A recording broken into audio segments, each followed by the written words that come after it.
Wow, Neil Armstrong. Hey, wait a minute. You're supposed to be on the moon. I just saw it on TV. Oh, there's a tape delay and with all solar winds.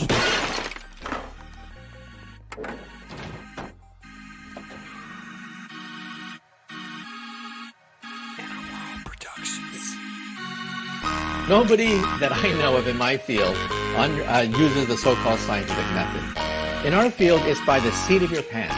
It's leaps of logic. It's guesswork.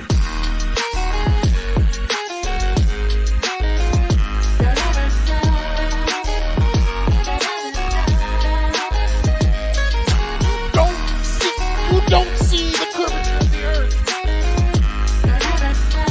That stuff is flat.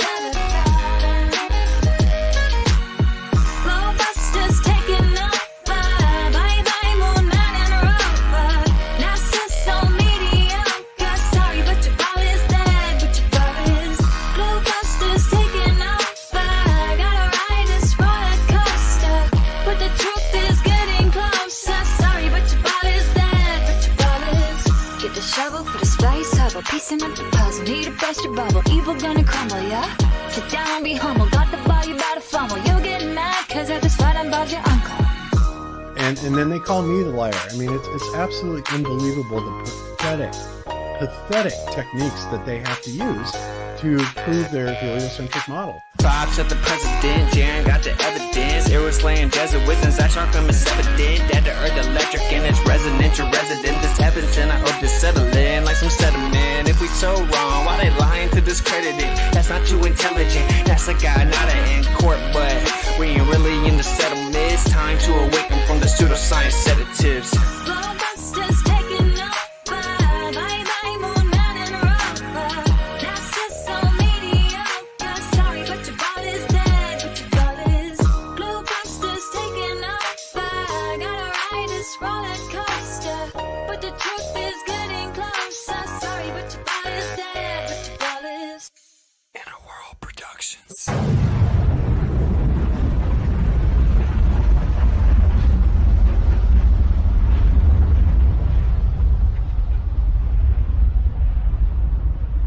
We accept the reality of the world with which we're presented. It's as simple as that.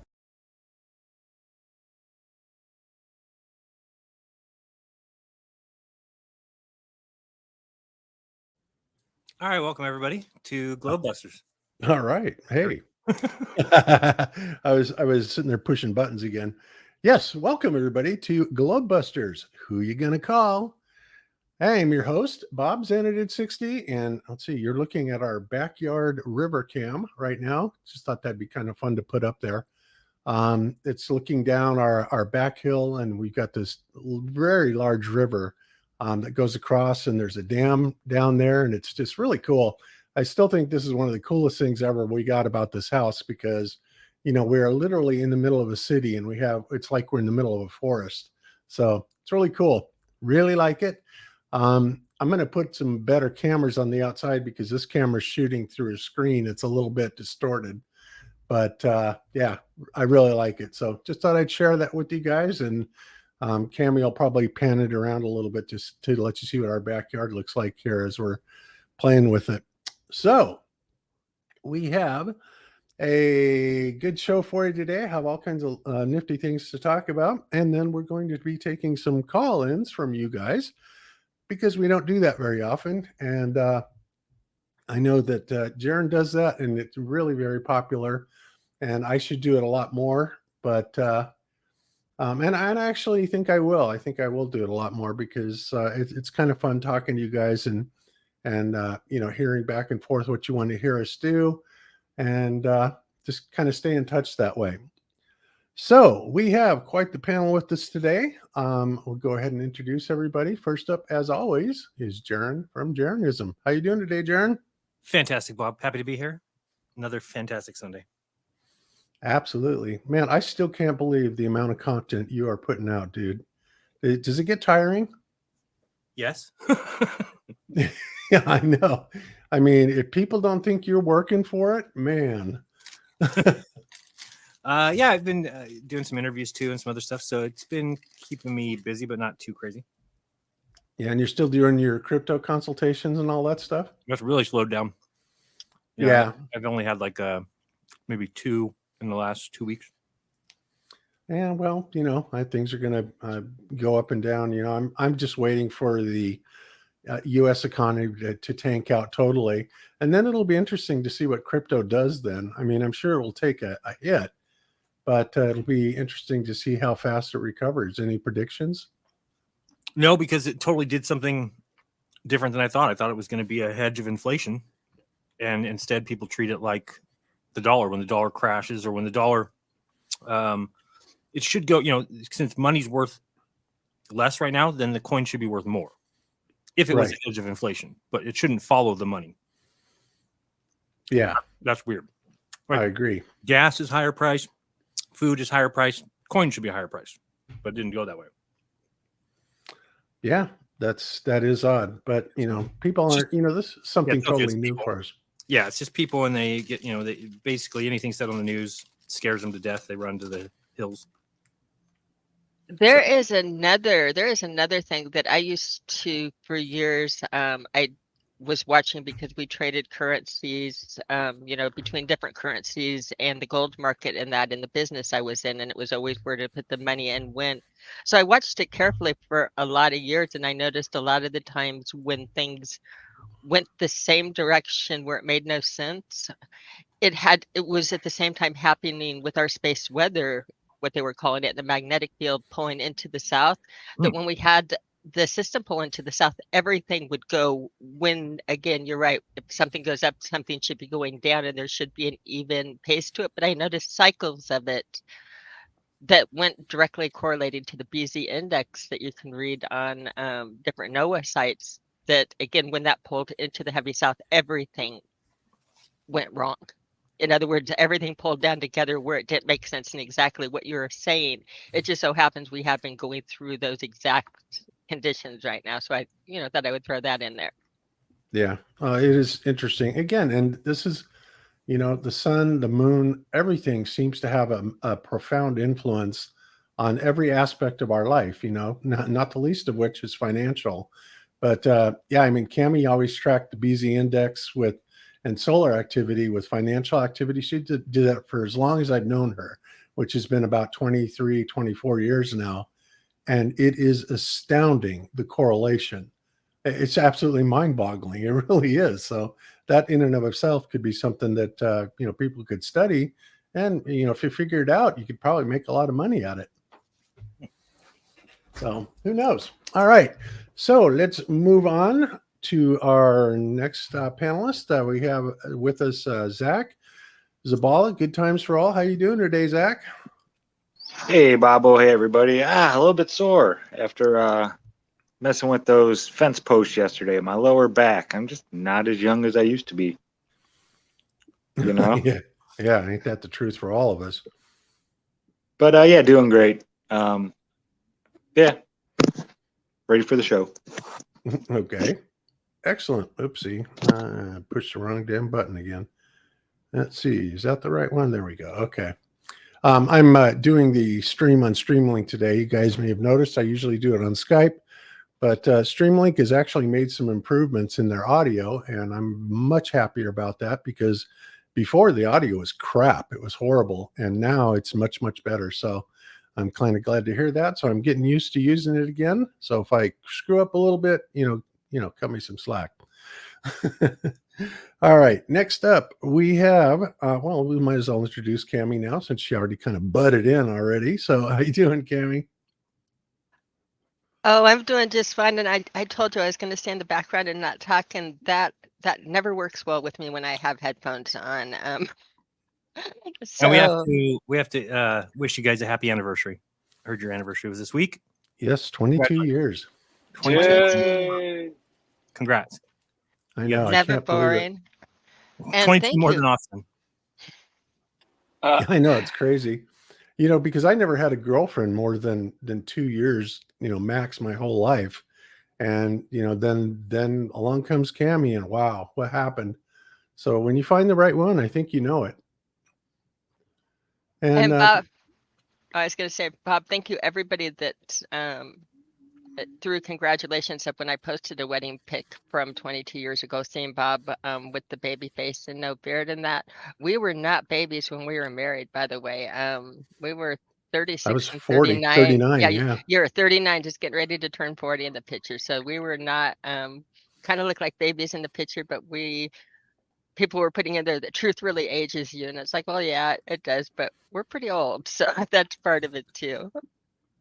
But thank you again, all of the love and all the warm wishes we got on our anniversary. It really made my day. It made me feel really warm and fuzzy inside to see everybody and all the warm wishes. So thank you all. Yep, it was very cool. All right. And next up, we have Mr. Iru Landucci. How's life treating you up there in Europe today, Iru? Very, very nice.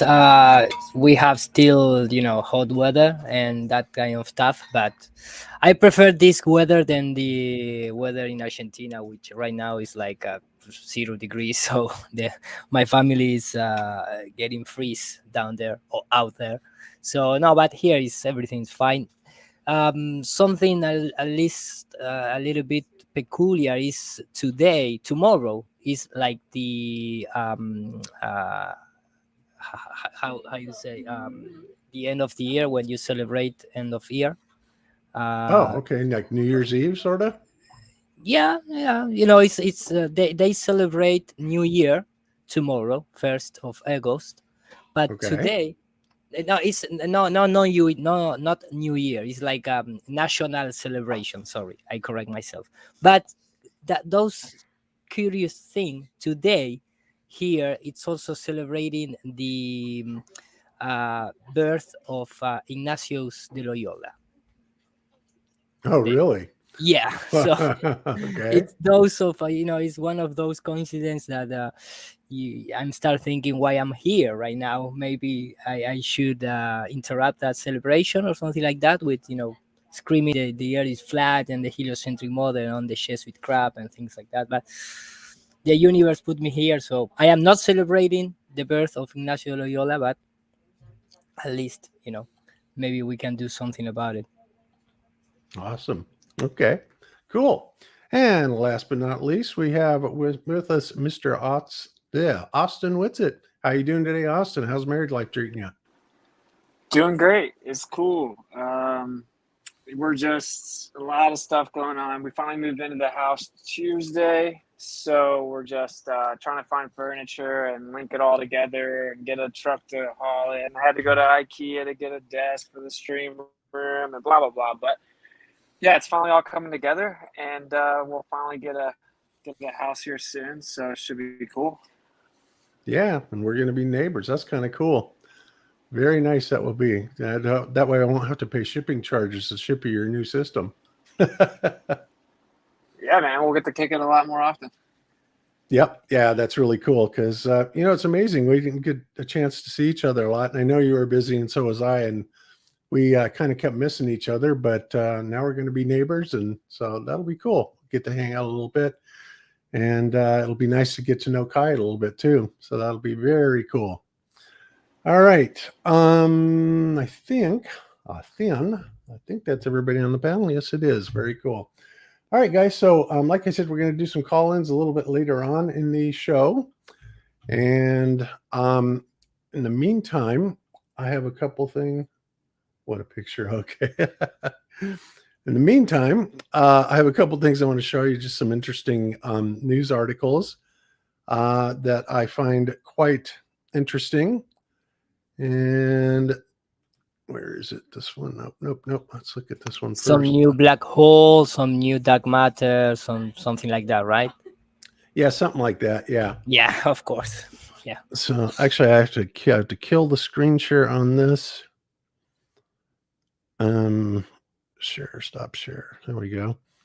And then I have to reshare with sound because I want you guys to hear something. This is really cool. Share screen. And let's go screen 3, system audio. Or maybe I should do the Chrome tab better. Betrayal of Shadows. There we go. Okay. And I think. Okay, you should be able to see that.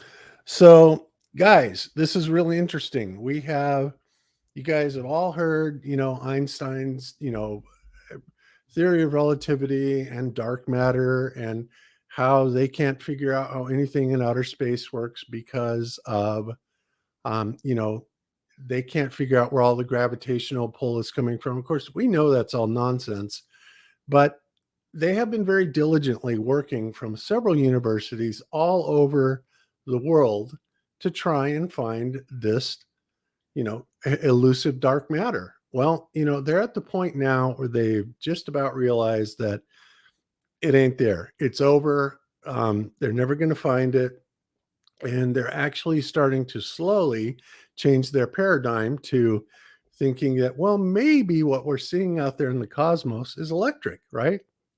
Because electricity has a hell of a lot more power than the alleged gravitational thing, which, like I said, we know does not exist. Gravity in and of itself does not exist unless you want to call it weight, in which case, yeah, weight exists. There's no doubt about that. But when they start putting it in cartoons and putting in the context of, well, it's dragging the Earth around the sun and the sun around the solar system, all that is nonsense. It's complete, horse hockey and a complete fabrication. And that's why they completely, made up gravity without ever even defining what the hell it is. They have this downward acceleration that they have observed the characteristics of, but have never properly defined what it actually is. Well, and then, they tried to apply that gravitational pull to, what's going on out in the cosmos. And unfortunately, they have never been able to reconcile anything out there. And, that's kind of a big deal because supposedly they've got all of these satellites and spacecraft and space stations. And all of this is dependent on a very innate understanding of gravity and how it works and where it's coming from. And they have never, ever been able to prove it. And they've never been able to prove any of the sources.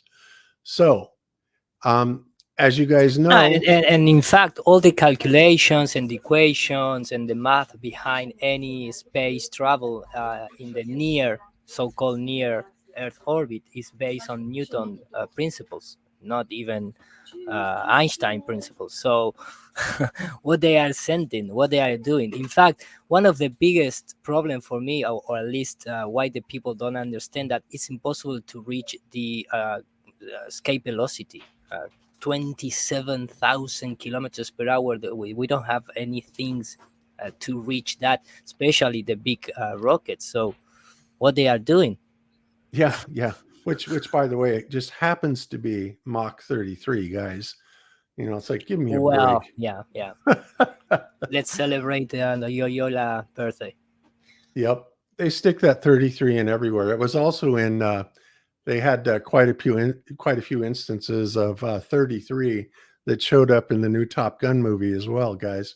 So it's like, I wish I knew what exactly they were trying to say other than, holding that 33 in front of our face and saying, yeah, this means something. And we're communicating behind your back and you have no idea what we're talking about. But, it's literally everywhere and it's insane. But anyway, so what I want to do is I want to play a little bit of this video for you. This is from Suspicious Observers. And I used to follow him religiously until I became a flat earther. And unfortunately, he hates flat earthers. He doesn't believe in any of it, which is great. Whatever. I don't care. But he has done a lot of really good work with the Thunderbolts project and, interpreting the data that we get coming back off these so-called satellites, which are really balloons that are looking at something up there. They're looking, they may be the lights in the sky, but those lights in the skies are actually putting off energetic signatures and they are analyzing them. But what they're not finding is anything that they can even remotely call, dark matter or anything like that. And now there is a conundrum because without dark matter, one of the biggest things and one of the first things to fall is going to be none other than Einstein's theory of special relativity. Without that, it's dead. DOA, say goodnight, it's over.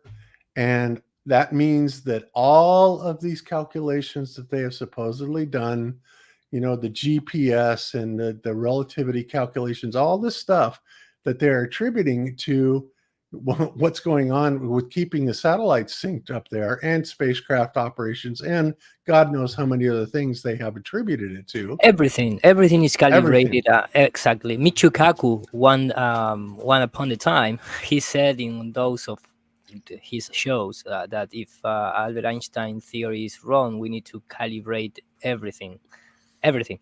The age of the universe, the Big Bang.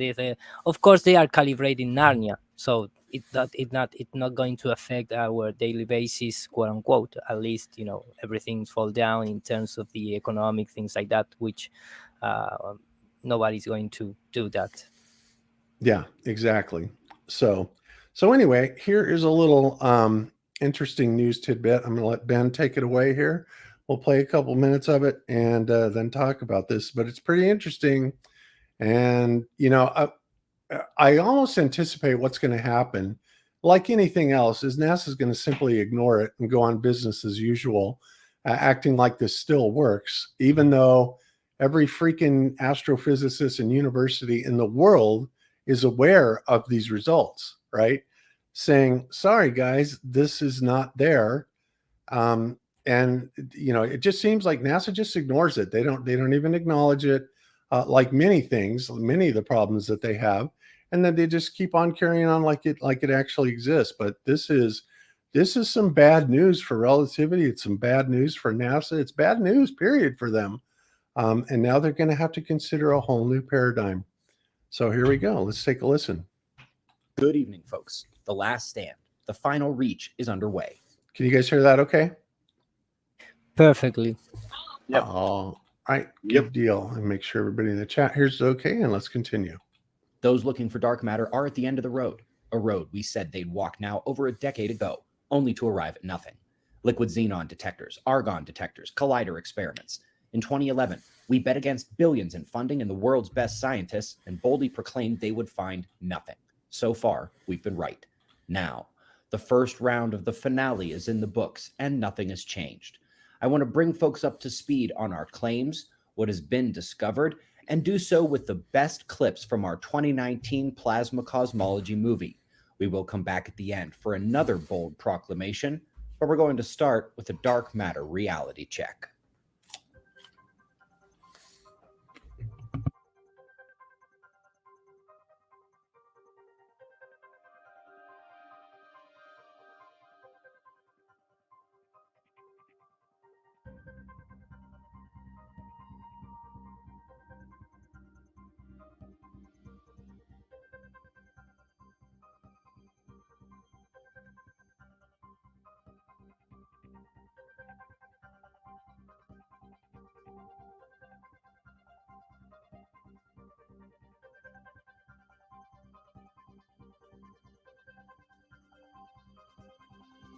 Notice all these are very, very recent.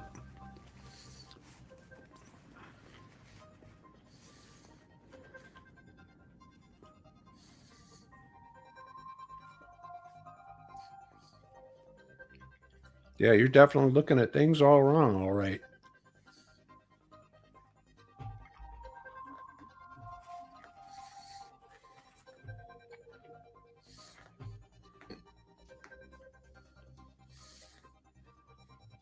We have our milk carton here. It's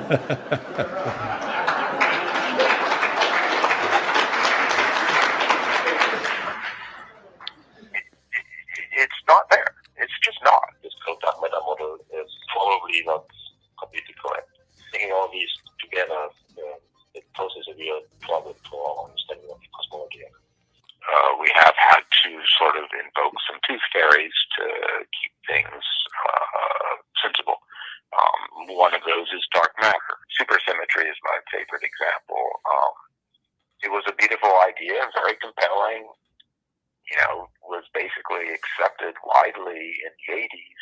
All the predictions that supersymmetry made have failed badly. And the most popular form of dark matter, the WIMP, is a supersymmetric particle. So you only have WIMPs if you have supersymmetry. And so now we've gotten to this weird point where most people seem to have forgotten that you need supersymmetry to even have WIMPs. Now we have WIMPs because we know we need to have this dark matter, but the supersymmetry that is required to make those things exist doesn't work. And it's failed in lots of ways. When things go wrong, you have to bear in mind that maybe we got something wrong along the way, or missed something that is important. Sophia. They did spend a lot of money on Sophia. It was supposed to help solidify this force of gravity model for the formation of stars and star clusters. They found out that not only are magnetic fields and turbulence, and when you see turbulence in this realm, they're talking about plasma turbulence, plasma interacting with itself and interacting with electric and magnetic fields, not what many of you might have experienced on the flight here into the rain and clouds yesterday. But so magnetic fields and plasma turbulence are not only involved, they may dominate the creation process of these stars and star clusters. The missing mass of the universe is tracing the cosmic filaments. Now, this is where mainstream scientists say, okay, but that was just the normal matter we knew was missing. We still have all this other stuff we need to look for. The problem is, finding all of the missing matter scattered about is very different than finding it in a current. And we know that these cosmic filaments feed material down onto galaxies. So when you have all this material and it's not spread out, it's actually in the cosmic filaments. It's traveling the same direction, feeding galaxies. It is a current. There are magnetic fields wrapped around it. They see protons, they see electrons in these things. And so matter is no longer just matter when it's in a current. That's absolutely right. And one thing that you need to know about this is whether or not, you know, he's right and they can actually detect these currents out there or not. There is a strong base case for it because all of these phenomenon are replicatable in a laboratory, right? In a plasma lab, plasma physics lab. And, you know, right there, you're up close and personal with what's going on with these plasma phenomenons, right? And, you know, it's been realized that most of the phenomenon in our solar system, certainly the sun, is a plasma type of phenomenon. And, you know, that's a long way from, you know, being a burning ball of hydrogen or a constant thermonuclear reaction, right? And of course, you guys remember that one scientist, I can't remember his name off the top of my head, that came out and said, no, moon is actually a plasma. You're never going to set foot on it. And of course, that got buried completely. And they just write all these people off to being, well, they don't write them off as being quacks. They just, you know, try and bury it. Again, that's NASA's strongest weapon, is to ignore it. And they just keep pushing their agenda. But now it is so overwhelming at this point, you know, between all the analysis that has been done on this, the Sophia that they had so much hope for, the cosmic microwave background tests, right? What happened with that? Well, it came back that everything was surrounding the Earth and emanating and expanding from the Earth. And they just, you know, every time they turn around, they get bit, right? And it's just absolutely amazing. So I don't know exactly what they're going to do, but, you know, I said a long time ago that this is getting to a point where they're getting so far backed into a corner that something major has got to break loose. And, you know, it kind of makes me a little bit nervous because when it gets to this point and they get desperate, they can be very dangerous, just like any wild animal, because their whole damn paradigm is about ready to fall apart. So let's listen to a little bit more of this, unless anybody has any comments. Okay, let's continue. You know, okay, if it's spread out everywhere, it has its gravitational attraction. If it's in a filament, it has its gravitational attraction, but it's got a lot more than that, doesn't it? It's creating magnetic fields. It's creating electric fields. And that way, a baryon, a proton, is no longer just a proton. It's now doing a lot more, and it's affecting a lot more. Okay, well, if we have these if this really is a whole magnetic mess, then we should be really seeing these with every little structure. And so what you see here, when you see a blue circle, that means the magnetic fields are wrapping towards you. Red means they are wrapping away from you. And you should see the white filaments in the middle of them. Every single one they've looked at, there must be a current hidden that they cannot see running through the filament because the magnetic fields are uniform and wrapping around it, just like you'd have a magnetic field wrapping around electricity going through a wire. Now, they can't see the electricity going through these filaments, but it must be there. Otherwise, the magnetic fields would not be uniformly wrapping around it like this. Right. Now, one thing that's interesting about this, guys, is, we did a show the other night, Wednesday or Thursday, titled "Why Are They Really Hiding the Flat Earth?" And, I talked about some other philosophies and about how a lot of people are reporting seeing these grids, both actually photographing them, and, remote viewers are actually seeing this grid formation that's out there. And theoretically, this grid is out there as part of not only maybe a structure, a part of the firmament to, protect us, but also to keep us in here in some form or shape. Now, I'm not going to say any of that is true or false, but it's just interesting how this keeps coming back, in all of this. But, oh God, what was my point on this? I hate it when I do that. But anyway, so we find that we have this grid out there, and I started thinking that maybe this plasma, which is actually forming in a physical grid, is part of this construct that they're detecting. They're seeing it out there in their measurements. So it's just interesting. So here we have another seemingly crazy piece of information that remote viewers have been reporting on for a long time. People that are into the occult, talk about this grid that's over the earth, that is both keeping us in and keeping us safe, etc. But here we go. Now we're starting to build a preponderance of evidence for this thing being absolutely true. Well, the other thing that's interesting about it is these magnetic lines of force and these plasma lines, as they traverse the quote unquote universe, however big that is, they do so in a rotating type of manner. They do so in a filament that rotates. And when they come together at the nodal points, this is what's called a Z-pinch, right? In plasma physics. And the Z-pinch, when that happens, it actually forms a star, right? It forms a nodal point, which we are identifying as a star. And again, this is something that is replicable in the plasma laboratory. So me personally, I think this is just super interesting. When you look at all the different angles of this and what NASA tries to show us and what they don't want to show us, it's interesting how this electric universe guys, which I started following them about 15-20 years ago. It's been a long time, that everything they've said so far has come absolutely true. And it's kind of freaky. It really is, because it not only does it come true about their predictions, but there's some other rather ominous and dark ones that it could be validating as well. I don't know.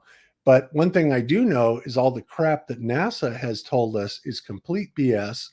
I mean, they are so flying by the seat of their pants. It's utterly ridiculous. And, it's just amazing they don't address any of this. Why do they not address any of this?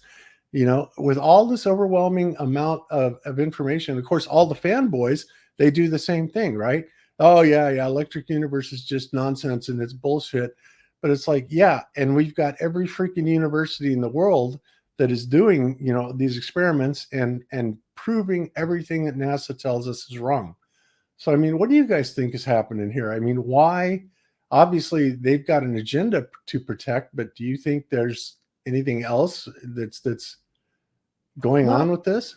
For me, I really like the idea to trying to study what is up in terms of our heads.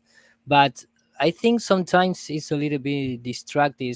This is cosmology. It's like theology. Is a things like it's really hard to put under the science method because nobody can go there. But and in at the same time, we are losing a lot of chances down here to trying to achieve some free energy. I think sometimes we are losing the Tesla path in terms of trying to understand what is up there, and we are losing the opportunity to have a better life down here in our I material totally world. agree. Yeah. So this is like discussing Narnia in some way. Of course.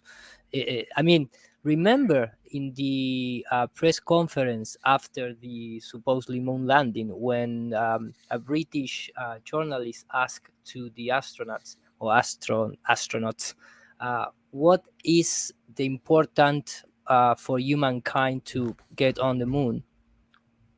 And nobody asked anything, because what is the importance to go out in the space right now? We Well, are in the same story. We are so far away from other type of planets that it's even crazy. We have a lot of problems still here, and everything is in agenda. Everything is based on the Green Deal and things like that, and nobody talks about free energy anymore and blah blah blah, right? Well, yeah, they like to leave out the part, Eru, that it would take tens of thousands of years to get to the next, star system with planets. And that's not even going to say that there's life there. No, but yeah, and just to get to they the are playing closest one. with they are playing with all type of science fiction, stories like, well, we maybe need to abandon the idea to travel, but we need to, bend the time space in the world home and trying to get in another dimension. And remember that something that I analyzed yesterday in one of my live streams is that every time they talk about, if you go into the old ancient cultures, everything was like, for example, in the terms of the black sun. The black sun is a manifestation source, is a source of energy already there to produce our visualization to bring down into the materialistic world, right? And in the heliocentric model, the black hole is sucking your visualization energy, is sucking your light, is eating the light instead of giving the light. So these guys are inverted everything. Every symbology is complete upside down, and they are trying to deceive us and trying to get us distracted and things in playing with computer, with games, when we must have another type of life down here. But in this case, we are losing the path of some Nikola Tesla, to put a guy names to understand what I'm trying to say. Right? Yeah, no, you're absolutely right, and that's absolutely correct. And think about this for a second too. I mean, you guys may remember about a year or so ago, Chris Van Maitre came out here and he brought his solar telescope with him, and he picked up a phenomenon, the same type of phenomenon that Crow 777 did, right? And what is that second phenomenon? Well, it appeared to be a second sun. And of course, all of the ballers went completely nuts and crazy and said, "Oh, you guys are nuts. You don't know how to use the telescope. There's a little knob on the bottom of there that eliminates, ghosting of images." And of course, we knew about that. Of course, Chris knew about that. He's had his telescope for many, many years. He's been doing solar photography for the longest time.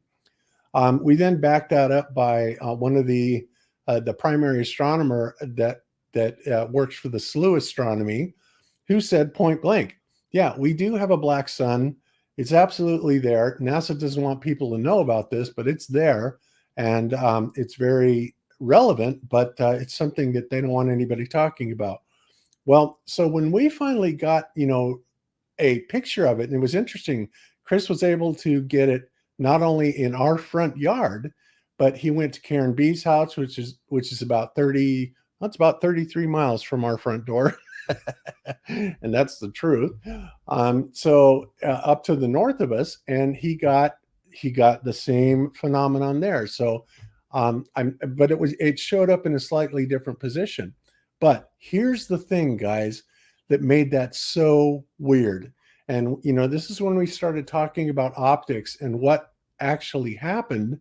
when you are looking at a polarized optics versus a standard, non-polarized optics, right? Well, it turns out that we could take a polarizing sheets, polarizing lenses, and we could phase out the black sun, the second sun, altogether, right? Couldn't do it on the primary sun, but this thing we're calling the black sun, we were able to phase that out. And it's like, whoa, wait a minute. There's only one very specific condition that can be done under, and it's a very specific angle, which it did not meet those criterion. So we're sitting there going, what in the hell have we come across here, right? And I mean, it really caused a stir in the community. It really did. I mean, there were even flat earthers that said, Globebusters are crazy. You guys are out of your mind. And it's like, look, all we're doing is showing it to you. But if somebody wants to tell me how in the world an aberration can be phased out with a polarizing lens, I'm all ears. I'm all ears, because that just simply cannot happen. And Cami has taken us through that time and time again. And then Zack has done videos on it demonstrating, what happens, and that it's just crazy. So I don't know. We seem to have this evidence there. Then we have other people that are coming into the community, like the Freemason that talks about the black sun. Of course, the Nazis, had some of their projects that were named around the black sun. I forgot what it was called, but everybody in every culture seems to talk about this black sun that is there, that is actually feeding this energy to this construct, right? And now we're starting to be able to get the technology where we can see it ourselves because of technological advancements that have been made in the 20th century. And it's all breaking down. So, and here we're finding out a universe that is so freaking weird that, it's like, what in the hell? And of course, a lot of it leads you to imply, it implies very strongly that absolutely there is free energy to be had here. In fact, when you talk about when the Earth, as big as it is, right, the entire plane of the Earth, and has a 0 to 10 million volts up to this region we're calling the 100 kilometers, which is basically the top of the atmosphere, or where I believe the dome is. Okay. And there's a lot of things that happen there. We've talked about them a million times, right? So we have this unbelievable static charge that is right there in the atmosphere. And yeah, granted, there's no doubt that that's there, but that represents a lot of power. Now, because it's such a high voltage and low current, if your sample area is very small, you don't get a whole lot of power that, you don't get a lot of free energy power out of the atmosphere the way that it's being harvested right now. So obviously there's better ways to harvest it. And that's, I think, what Nikola Tesla was working on, right? But the point is it's there. And, nobody's ever really been discussing it much or anything like that. But my God, that's an enormous amount of energy. And it fits perfectly into the flat Earth model, 100%, telling us that we've got these Gaussian surfaces. And, of course, it gives us the implication for the downward electrostatic vector, which is what's actually holding things down here on Earth, et cetera, et cetera, et cetera. So it's like, what are we to think? What are we to think about this? And when is NASA going to finally, well, I don't think they're ever going to come clean on it, but, when are some of these universities going to get enough balls to, really start pushing forward on this, right? Never.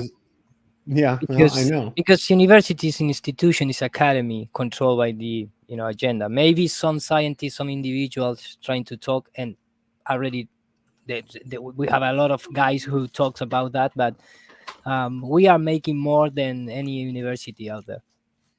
Yeah, just kiss your Well, yeah, funding they would- goodbye. Yeah, exactly. All federal funding would be gone, and their accreditation would be gone as well. If you graduated from there, it'd be like graduating from, Joe Schmo, alien whatnot university. It would be just worth that piece of paper. Yeah, exactly. And unfortunately, that's absolutely true. They hold all the cards. They hold the financing. They hold the grants, for the research laboratories. All of that stuff is all controlled under the government. Um, private institutions, and again, if they don't play by the government rules, they don't get the grants, anything like that. And they make it so prohibitively expensive to do any of this type of research or even get it acknowledged, because they also control all the information, right? But we're sitting here, though, for those of us that are paying attention, we're seeing this whole paradigm just die around them, right? And they've been doing this for well over a century. Who knows? It's probably been a lot longer than that. From the time that Einstein came out and tried to kill the ether, which is the most absurd thing ever. Because not only is there ether, there are many forms of it. There's tons of proof for it. And again, like I said, some people don't buy that. Whatever, you can believe what you want. But the bottom line is if the ether doesn't exist, then you have got to explain, then what is it? What is it that is this background energy that allows propagation, for waveforms to perturbate through, for electromagnetic radiation to actually propagate through? You cannot propagate through nothing. There must be something there. And again, so what they tried to do then is just call it by other names. Go ahead, Austin. Well, I was gonna say exactly. So, like, a lot of people get triggered by this, but and they like to talk about the scientific method, And if first of all, that's actually materialism. If you act like nothing can exist or beyond the scientific method, because the metaphysical exists, right? So we have a physical body, but we have a mind that tells the body how to work. So not only is there metaphysical, but it's actually connected to the physical. But anyway, like you're saying, like a wave isn't a thing in and of itself. It's a type of movement. Like if you have water, the wave moves through the water. That's just the water moving. You can't have waves without a medium. And so we have the wave-like function, right? We have the propagation. So something has to sustain it. And just like you said, it boils down to either there's something sustaining it or it's sustained within, quote unquote, nothing. Right. And so, of course, nothing cannot exist, as that's an oxymoron. So, I mean, what people typically do is they just turn their head and don't answer the question. But it doesn't matter if you do that. That means that you are implicitly claiming that nothing exists and that electromagnetic propagation happens within nothing. And that is retarded. Exactly. And beyond that, Austin, we have technology that is working based on the existence of the ether. We cannot have devices like the fiber optic gyro and the ring laser gyro without a medium that they can actually operate through, because Einstein eliminated all that. According to relativity in Einstein, well, it doesn't matter what direction light would be traveling, it would be traveling at the same speed all the time. Well, we know that doesn't happen because of the fact that we have these Sagnac type interferometers, right, that are there. They actually work. It is a working piece of technology. So to deny, that the very phenomena that they're working on, not to mention all the measurements that we took with the fiber optic gyro, to deny that it exists is absolutely ludicrous. And anybody that keeps doing that is hanging on in desperation, because they are, and like I said, it's not just the mainstream. There are flat earthers that do this too, and we all know who we're talking about. But I don't really pay much attention to that, because none of them really understand anything about physics, and they don't have any training and whatever. But the ether exists, folks. It's there. Every Nobel laureate admits it. They know it. Even in the field of quantum mechanics, they have come up with different names for it. It's there. So, the time to even discuss whether it exists or not is over. It's there, and it's stupid to keep arguing about it, right? So, yeah, the alternative is nothingness, dude. That's so stupid. But I guess I've tried to change it because the word ether is so stigmatized, and I just call it like the background medium, where there's either something there or there's nothing there, right? but it kind of boggles my mind. Now, this is all I'll say about it. Ironically, one of the things that us as flat earthers have woken up to is this pseudoscience where they try to confine everyone to materialism, right? Like nothing exists beyond the material world and everything is about materialism. And ironically, when you dismiss metaphysical phenomena and you say it has to be in this, like, it has to be the scientific method or it doesn't exist, that is materialism. That's ironically the very thing that we broke out of. That is a dedication to materialism. That's so stupid. And doesn't it? Oh, sorry, Jeran. Go ahead. No, I was just going to say, doesn't it make you question too? Because I've never understood this line of science. Because science, even scientists say science doesn't prove anything. Because you could never know all the possible variables. So to give credit as they prove something to me is a misnomer anyway. So it doesn't matter if it goes through the exact scientific process or not. It's still not proven. It's the best possible answer for now.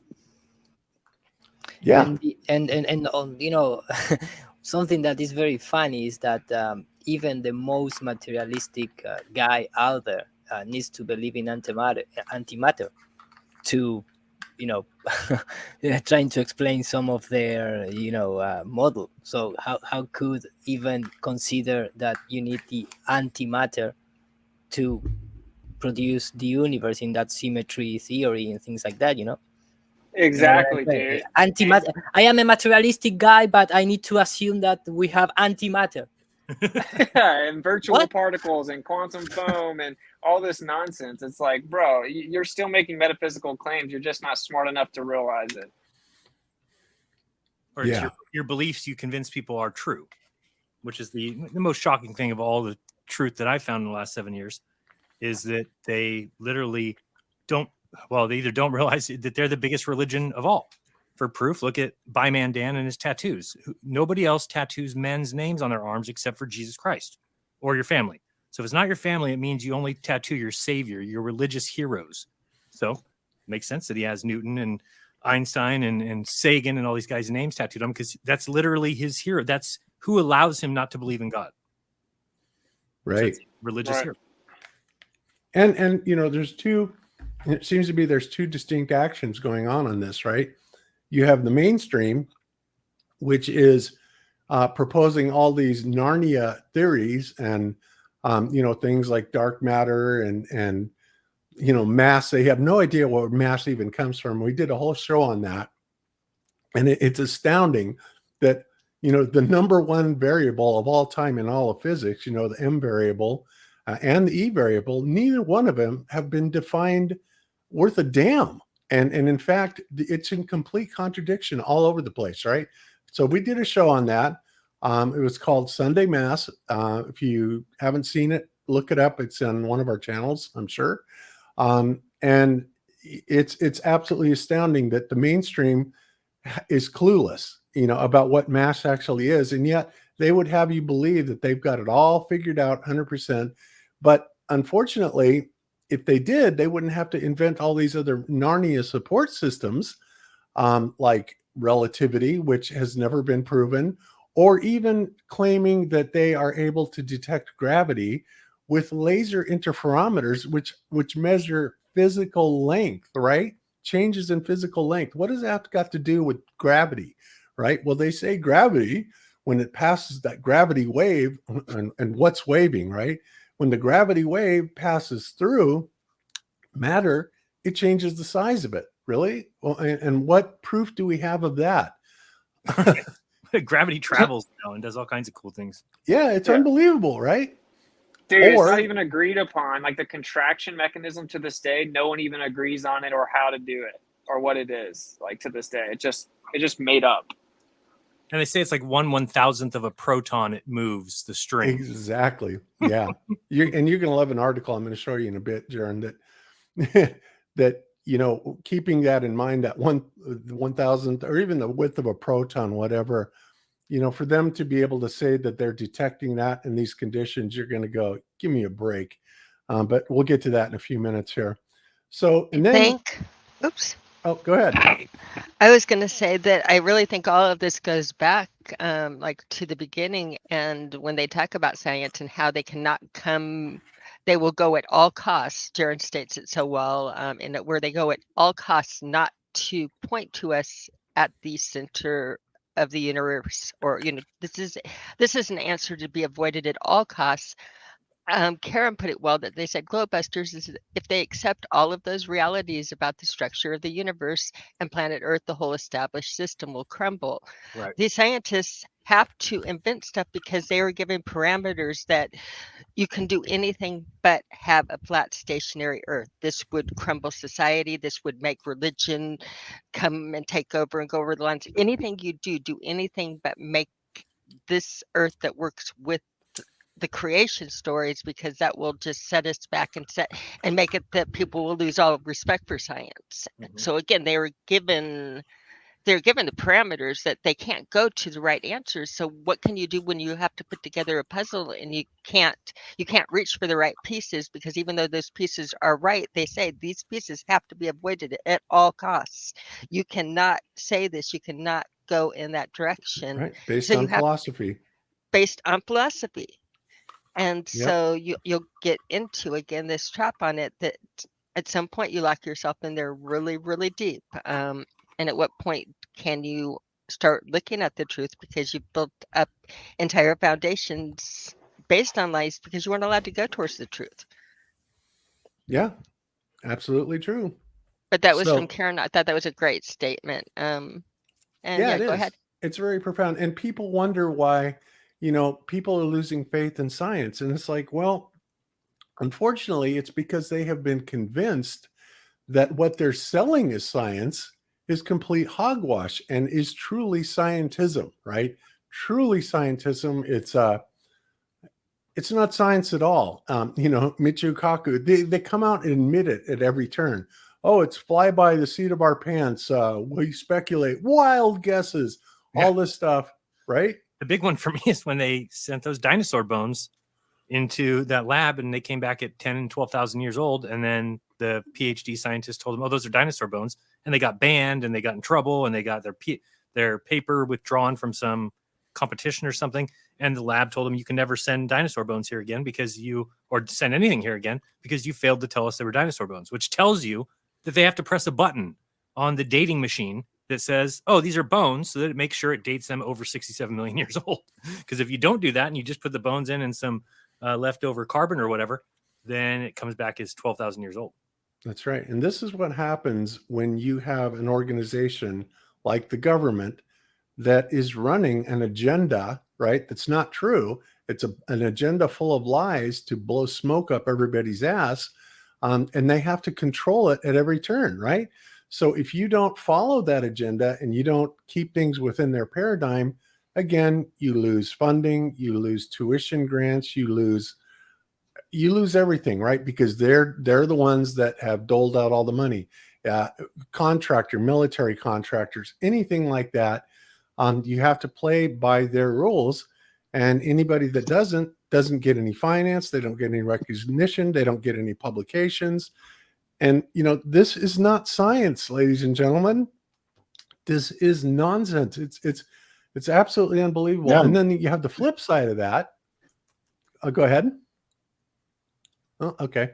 Then you have the flip side. I was just going to say, and for those out there,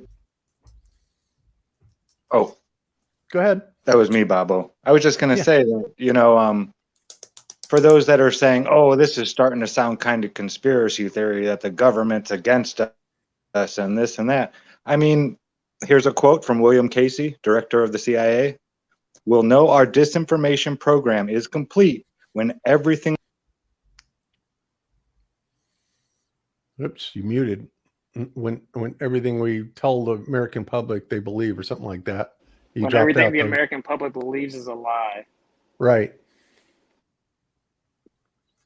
We're pretty much there. Yeah, we're totally there. Yeah, I don't know how much more you could be there. I mean, not only that, it's so successful that they can change it every week to the direct contradiction of what they told you the week before, and people will immediately adapt their worldview accordingly. Yeah. And honestly, in this day and age, especially, there's more reason to doubt the government than ever, especially with, some of the actions and things that have been done And then the cover-ups, the blatant cover-ups behind it, and the censorship, and we can't talk about it or we get shut down.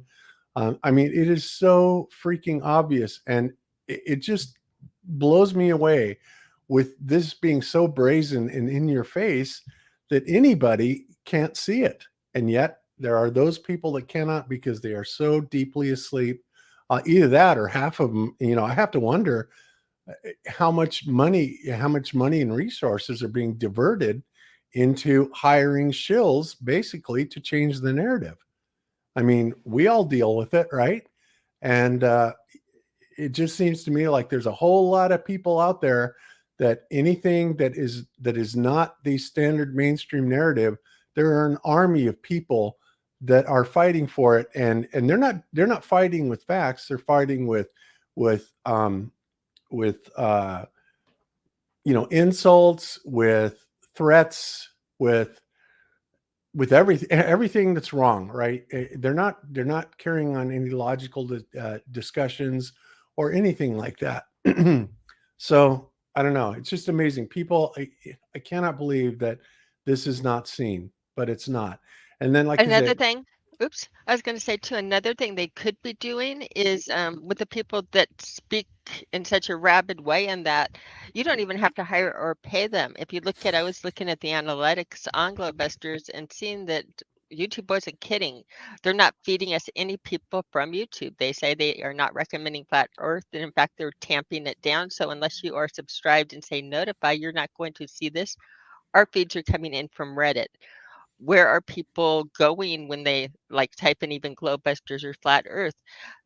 They don't even have to pay the people. They can just find the most rabid or whatever reviews they want and direct things at this point with the artificial intelligence and with media. So again, just a thought, you are paying them in a way, but you can pay people in a way that they're not even knowing that you're paying them, thinking that, maybe they earn the views in that. But you can definitely right now push things in a social media way that they can sit there and have a couple people playing God as far as knowing how to program the way things pick up as far as popularity. Yeah, we're at a point now where if you want to find the truth, you have to diligently search for it. So you actually have to want it, right? You have to have a placed importance on what is true. And I think that's why so many people are deceived, is simply they don't want it, right? It's not important enough to them to find what the truth really is. So they just take what they're given because it's not important, right? It's just on this a side list of things in their life. I think that's the primary thing, right? It's at such a point now where if you don't go out of your way to find out what's really going on, you'll never see it. So it's really just a lack of diligence, and it's kind of sad because you can't make someone understand the importance of truth, right? That's their own independent journey. yes, exactly. And, as I've been trying to say, the other side of the agenda, and a lot of this comes from the flat earth community, and we all know who we're talking about here, is when you do not have enough or any technical training or scientific training. I mean, yeah, you may understand the scientific method, but when you don't understand science itself or anything about engineering or physics or anything like that, well, you're at a very distinct disadvantage. So what do? So instead of coming up with alternative explanations that could possibly, make a lot of sense and fit into this paradigm, you simply deny everything, right? And, we all know who's doing Not that. everything, Bob. Not everything, because the laws of thermodynamics are not scientifically proven, but they're held as gospel. Yeah. I don't Or get you it. misrepresent It's just pick or the choose. gas laws, right? The ideal gas law. The ideal gas law, my God, they will tell you straight up, the ideal gas law was only put in there to be able to make the math work, right?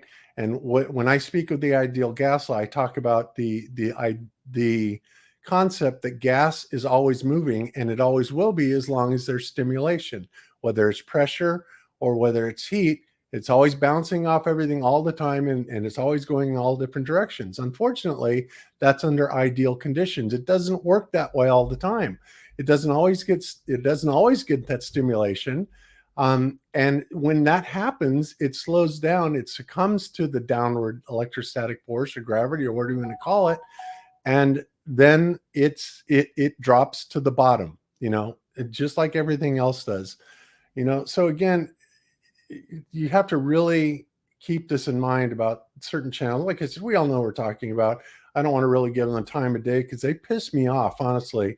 And especially when I heard what happened last week, with you, Austin. But my God, how can people be so messed up? And that's it. I'm not going to talk about it anymore.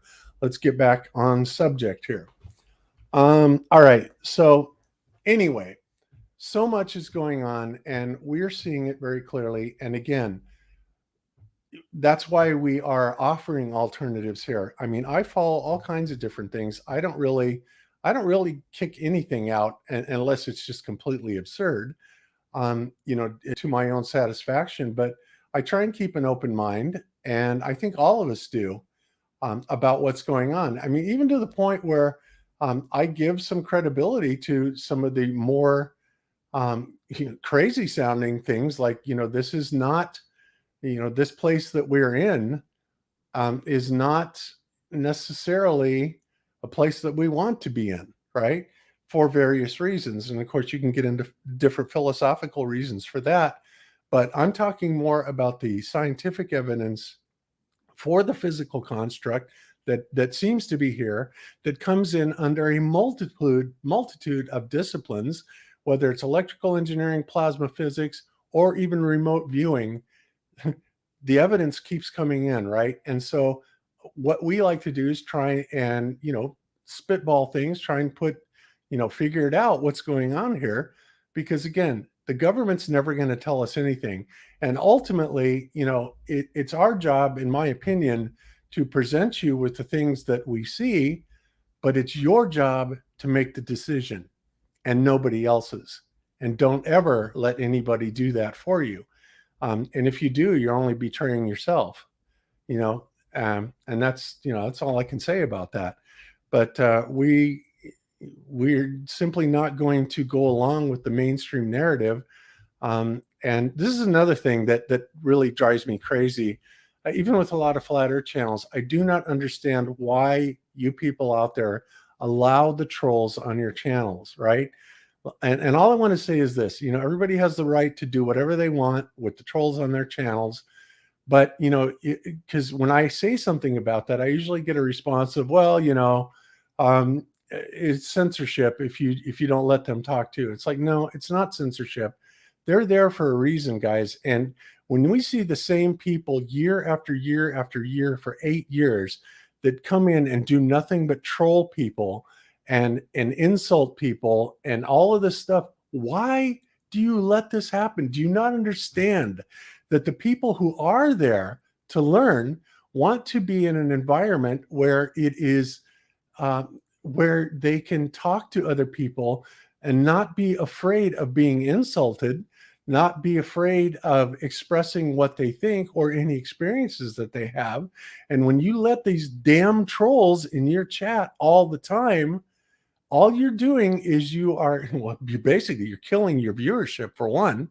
I guarantee it, because that's one thing that we hear all the time about Globebusters. We allow zero dissension in this, right? If you have something negative you want to say, or you want to insult somebody, go do it somewhere else, not on this channel, Buster. Here, you either join the conversation in the spirit that it is being presented, or take a hike. And I don't give a shit what you do, but you are not going to come into my house and crap on my carpet. And guys, all of you people that do that and allow these trolls to do this to you, you are really doing a disservice to Flat Earth.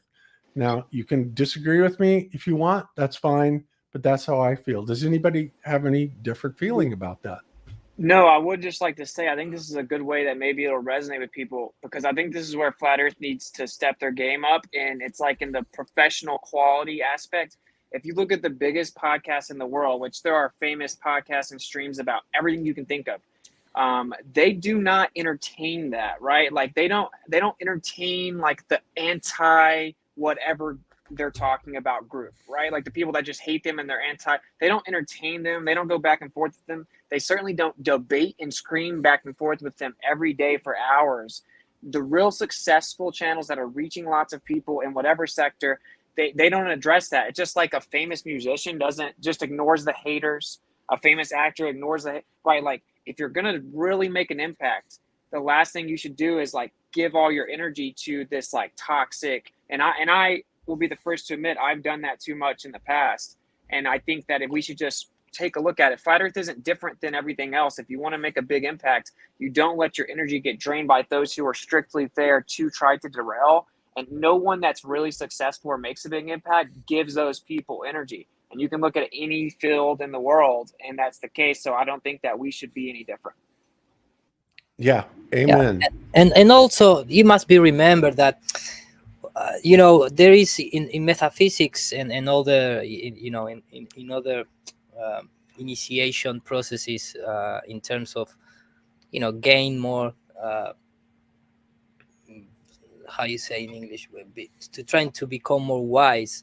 You're gonna have people that they are in the path of the warrior, so they need to fight, they need to debate, they need to pass that right, to gain wisdom, right? Yeah, and then you came a priest path, but not priest in terms of the church. I don't know how to use the real word because in Spanish is another word, but trying to understand that the priest path is when you just, in terms of symbology, you go to other places and interchange knowledge.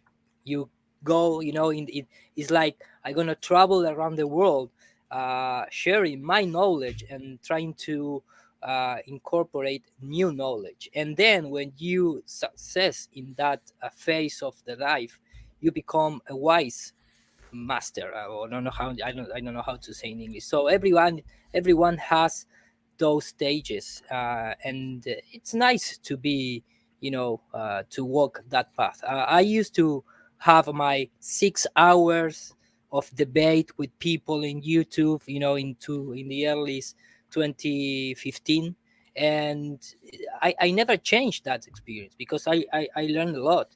But if you're going to stay in that same path all over, in your daily basis, well, maybe you're not understanding that you need to trying to evolve, in terms of become more wise in how to manage energy, how to manage emotions, feelings, and things like that. Of course, everyone is going to have their own path, and maybe that is why we are reincarnated. And there is still, again, for me, the most important thing, it's like when I look up in the sky, I don't want to think just in terms of materialistic things. I like to think again in the transcendence things that bring the picture of the night Me sky. too, Arrow. Me too.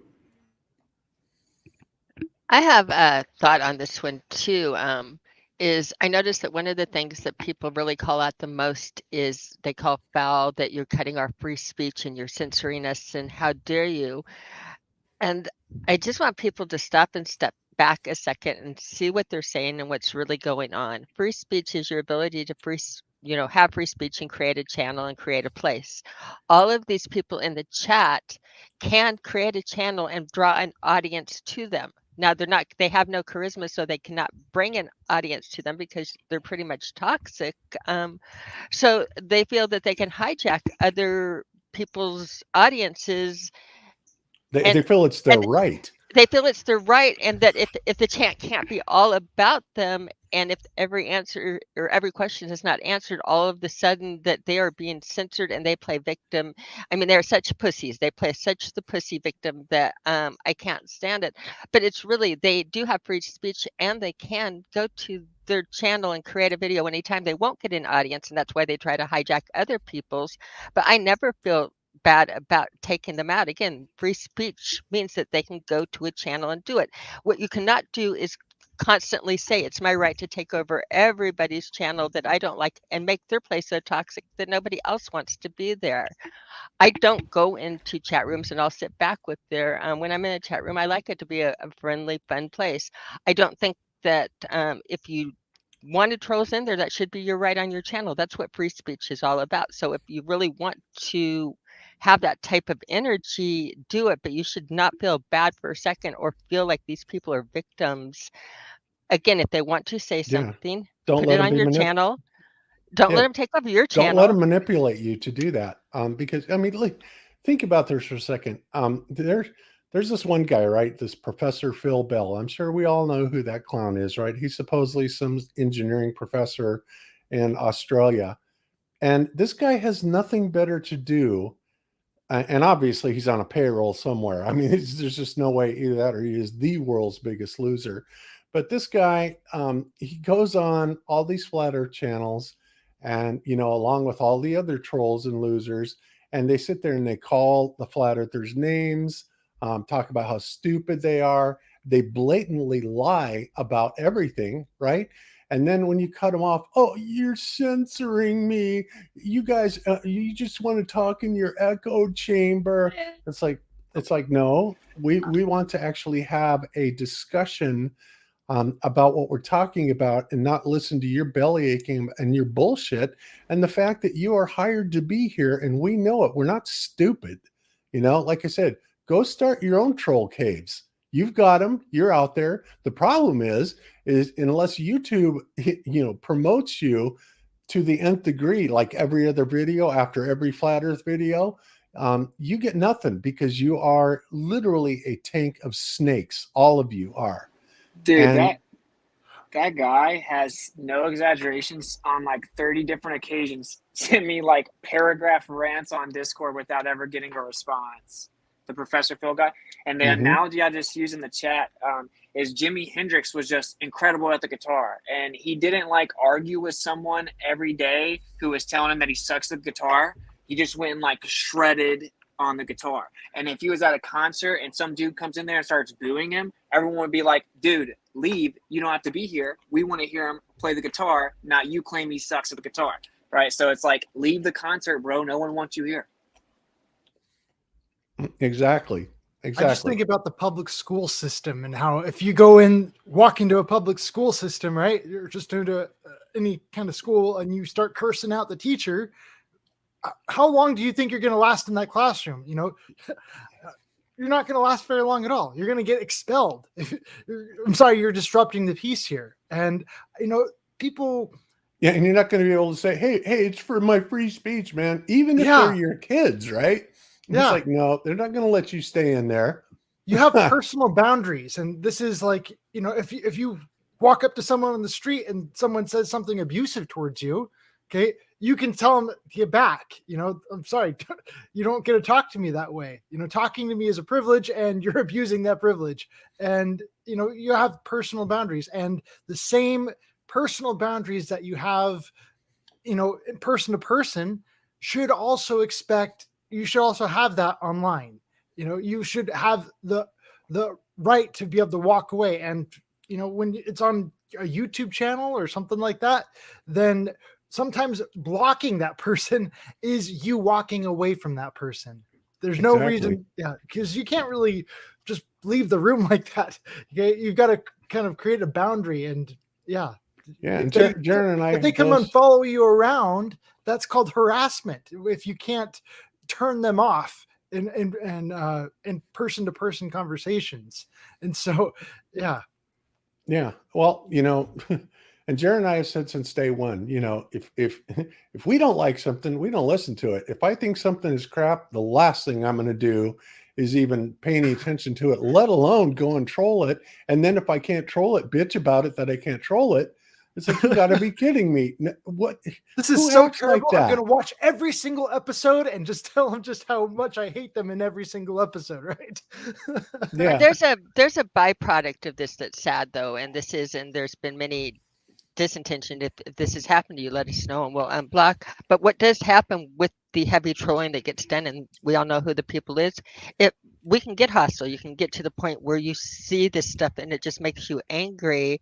And so you'll have somebody that comes in innocently asking a question, and because it'll be attached to other things, you can again turn somebody off by deleting their answer or doing it where it wasn't intended that way, just because we get defensive, because why we get so harassed by trolls. So the less trolling that happens to me in like the Right. different shows you're in, the less chance that you Or- are going around in this angry attitude all of the time where you Right. get it. Or and they stuff try and get make you triggered. bad, or they try and make you look bad by your choices. For example, right now, we just got a question in chat that I got, and this is a form of trolling, guys. Don't kid yourself. Don't think it isn't. They will ask a question that is seemingly innocent, but what they're really doing is they're trying to cast dispersions on the people that you have interviewed or talked about, and basically overall try and ruin your credibility. And you say, oh no, I'm just interested in this. So we have JJ Jones in the chat that says, at Jeran and at Bob, you guys had on Ken Wheeler a little while back. He's a very smart guy, especially with cameras. He's a hell of a lot smart with a lot more than cameras, dude. He is probably the world's foremost expert on magnetism. He knows multiple languages, multiple philosophies. I mean, the dude is a brainiac on steroids. There's no disputing that whatsoever. Then he says, how is it he thinks there's a car flying in space and the James Webb pictures are real? Well, you know, I think personally that he says that as a self-protection mechanism because he doesn't want to commit to anything, because when he does, then you have idiot trolls that come in and try and eliminate his credibility, kind of like what you're doing, JJ Jones, right? So, you know, if we didn't think that Ken Wheeler had anything to contribute to the flat earth, which he does, and this comes in the form of magnetic analysis and physics, then we wouldn't invite him on. Did we expect that he would say something like that? Absolutely. And did we disclaim that he would probably do that? Yes, we did. But that doesn't stop the fact that he knows what he's talking about when it comes to these fields. And when we get clowns like you in here that try and cast dispersion on our guests because you don't like something that they believe in, well, you know what? You're no better than any other troll. So there you have it. I mean, I am so sick of freaking trolls. I really am. That dude might have been kind of genuine, right? I don't know, but I mean, I've never heard Ken Wheeler say that. I've never heard Ken Wheeler, unless I missed it. I've never heard him claim that the car in space was real. I've never heard that. I haven't either, but we don't hear everything he says either. I mean, he's also said that he doesn't believe in flat Earth, but then he'll turn right around and claim that, oh yeah, I've said 1,000,000 times that it's a plane, and he has. He said it's a plane. He said that the dielectric inertial plane is the only place that could support life, and in the flat Earth model, and the way that we're seeing it, right, with the energetic construct around us, I agree with him, right? Bob, every time I jump in that guy's live chat, he reads every single thing I type out loud. So yeah, that's not he's a coincidence. interested. Yeah. He's interested. You know, and eventually he may come over all the way, but you have got to understand, when there are people out there that are literally trying to destroy you for simply even giving time of day to flat Earth, and God knows we see it all the time, of course people are going to act a little sketchy about it, you know? And if you don't understand that, then you're a dumbass, all right? My God. All right, Bob, get off your horse. One big thing that one tactic that a lot of trolls will do is we'll just come in and just ask a random question, try and change the subject. So you can go go talk a whole bunch about some MK Ultra, for example, and you do this whole video about it. And then after that, yeah, well, what about star rotation? Like, I've got a lot of videos on star rotation. Go ask those questions, you know, in those videos. I've got whole areas to go talk about that. But right now we're talking about, you know, whatever the topic is at the moment. So MK Ultra, we're going to be talking about MK Ultra. We're not going to be talking about star trails and all that other stuff. Oh yeah. And by the way, that video you put out this week, Kyle, on MK Ultra and NASA, holy cow. Yeah. I just went to a flat Earth meetup on Friday, and that's what I heard about on Friday. And at first I was like, what? Because my friend Cindy, she was telling me about how they took place at NASA, and I I had a hard time believing. I was like, if I could see that for myself, it'd be great, because I'd never heard of that before. And so she's like, oh yeah, there's got videos on it, and I'd never really looked into it, because really I kind of shy away from a lot of the deeper details in MK Ultra, because I've got to admit I'm one to kind of avert my eyes when it comes to like sexual abuses and stuff like that. It's just like, it's really dark. I don't really want to look into all that stuff.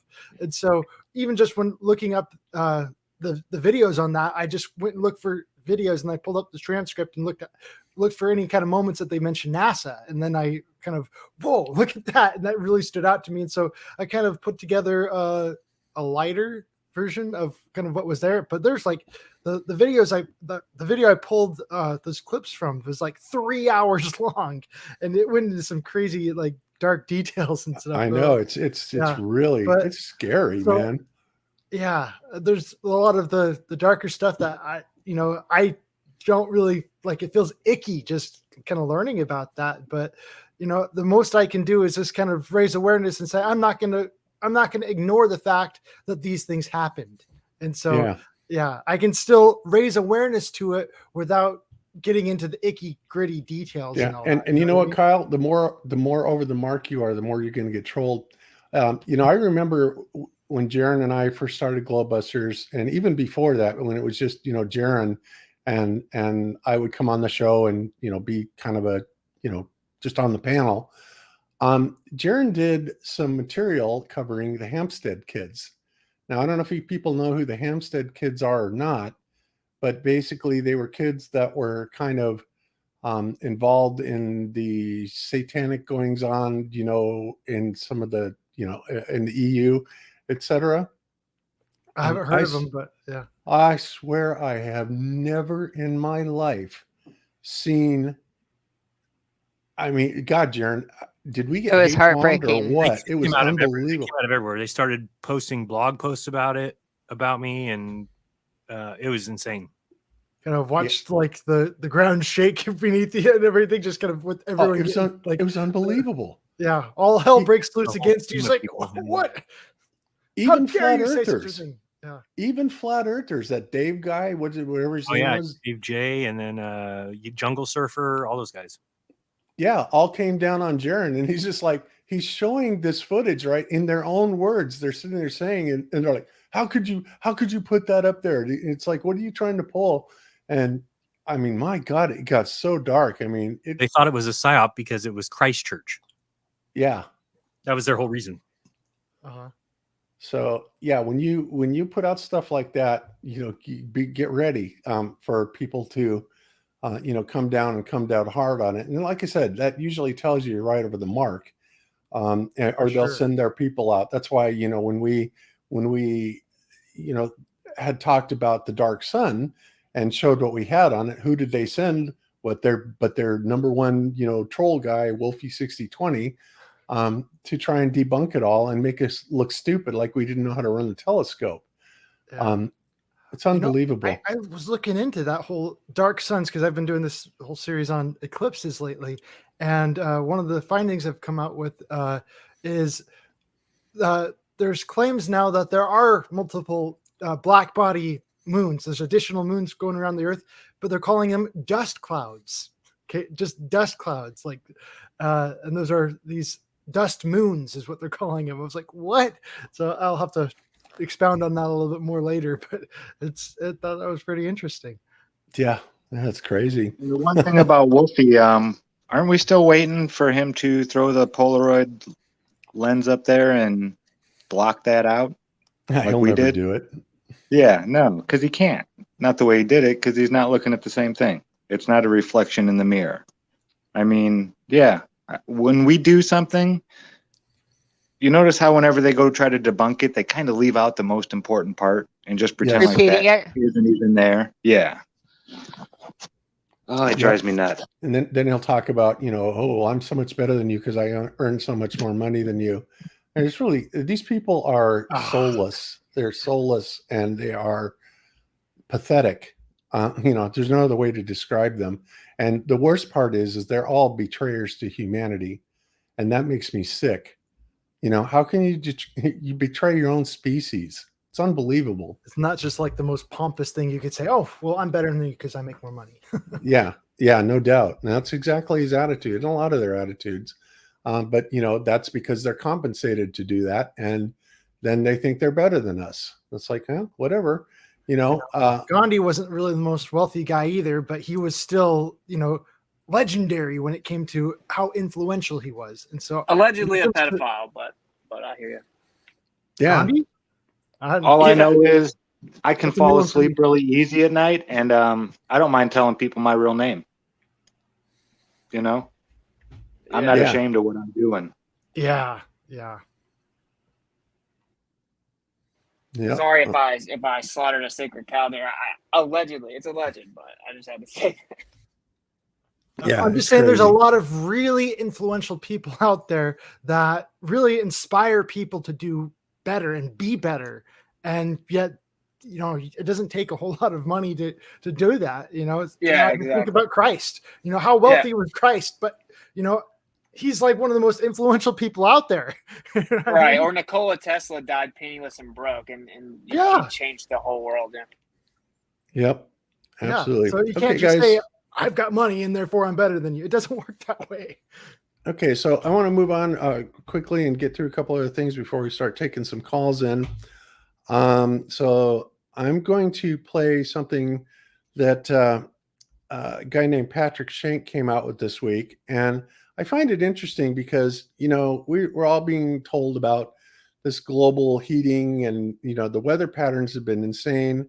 Some people say it's pretty normal. I mean, I remember that's one of the reasons I left California was because, we had weather much like, back in the 80s that Jeran's having now. So I don't know if that's changed a lot or not, but it does seem to me that, things are getting more severe. And one thing I will say is that there's been a major uptick in sun anomalies.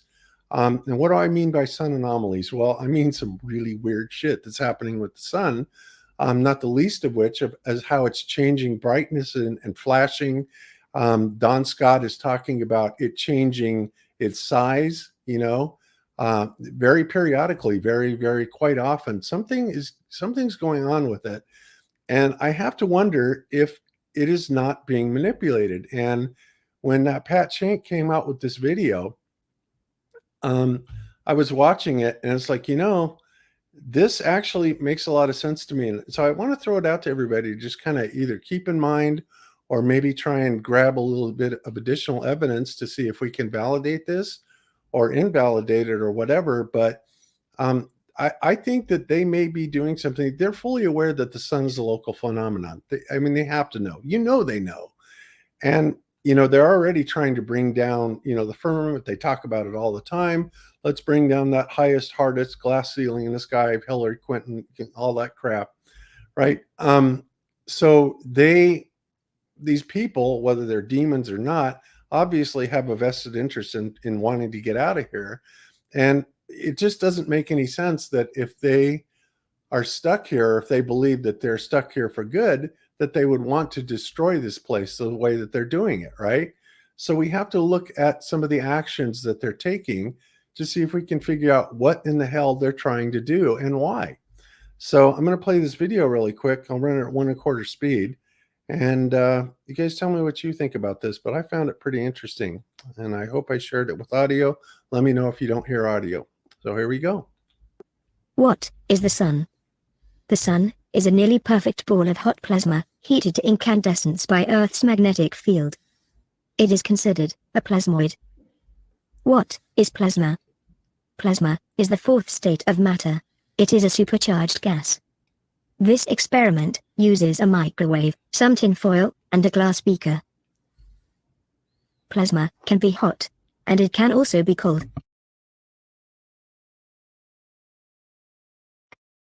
What is a plasmoid? A plasmoid is a combination of plasma and magnetic fields. You can manipulate plasma in many ways, using a magnetic field and frequencies. Many scientists agree that 99% of the observable universe is made of plasma. What is a particle accelerator? It is a series of thousands of superconducting magnets over a large area. A superconducting magnet is an electromagnet made from coils of superconducting wire. They must be cooled to cryogenic temperatures during operation.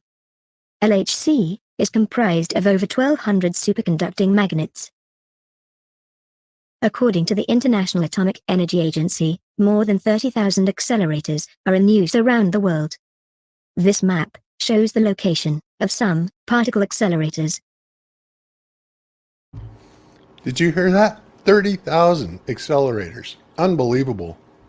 Why Can a would you even particle need that? accelerator That's just intensify? ridiculous. This is I'm like- sorry, say again. I'm not aware of that many people, that many scientists who are really studying into this stuff, and so I'm kind of wondering why they need so many of those. Yeah, 30,000? What the hell? Sounds like I they know. got a bigger project going on. You know, it's not like they're making these groundbreaking discoveries out of those things every day or anything like that. And just think about how much money it would cost to refrigerate all of that, and you know, to power those things. That's ridiculous. And they have huge ones. Like I think even Nike has one. Major companies have huge ones scattered throughout, almost like a grid system throughout the earth. So it's very fascinating. And yet they don't really tell you what they're using them for. Yeah, Right, dark but- matter, but- search my ass, right? But again, in a realm where our sun is small and local, as opposed to large, you know, very incredibly large and incredibly distant. Remember, what we do here can affect what happens there. Again, go back to some of the work on the earthquakes and how when they were trying to correlate earthquakes and sunspots, that they got stuck on it because there did seem to be a correlation between the two, but it seemed like the Earth was affecting the sunspots, not the other way around. And again, when you start looking at things like this, it starts getting really spooky. So I'll be quiet because this is one of the videos that really, really spooked me out. And I felt a little quiver of truth in it with those little truth bumps that come that, yeah, they're intentionally doing something dark. But I'll go back on mute. Okay. Yeah, it spooked me out too. And you know, I can see the correlation absolutely. And it, like I said, it kind of scares the hell out of me because these people don't seem to care if they destroyed the very place they're living or not, because they obviously know much more about this place than we do. And you know, we have to extrapolate what they're thinking by their actions. That's really all we have, because they're sure as hell not going to tell us. So let's continue. I'm kind of thinking about microwaves here and about how they kind of get the electromagnetics spinning around like that in order to try and microwave the Earth maybe here. I don't know. Oh, yeah, there's we can do a whole show on microwave, and in fact, we will. Okay, let's continue. Sounds good.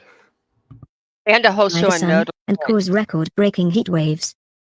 If the sun is a local plasmoid in Earth's magnetic field, then yes, it can. Inside this light bulb is plasma. Watch as it intensifies when it is in close proximity to the magnet. Heat waves are pushing temperatures to their highest levels ever recorded. It has reached over 40 degrees in parts of Europe, North America, Asia, and the Middle East. Wildfires have been burning out of control. Experts say heat waves like this have become more frequent because of climate change caused by humans. Is there evidence that particle accelerators are to blame? Yes.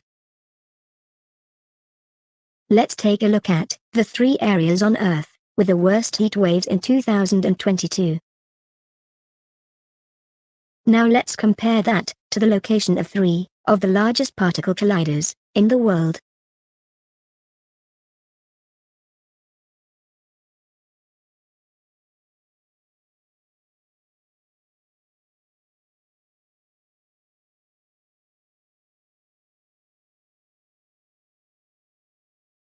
Here is a video from North Africa, 2017. A strange solar event near the particle accelerator in Saudi Arabia can be seen. يتوسط الشمس يا سبحان الله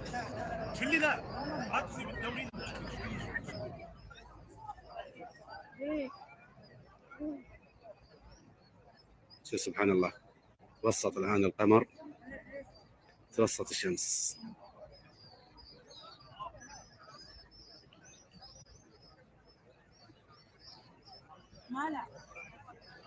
This next video is from our friends in Paris, July 2022. Very close to the LHC.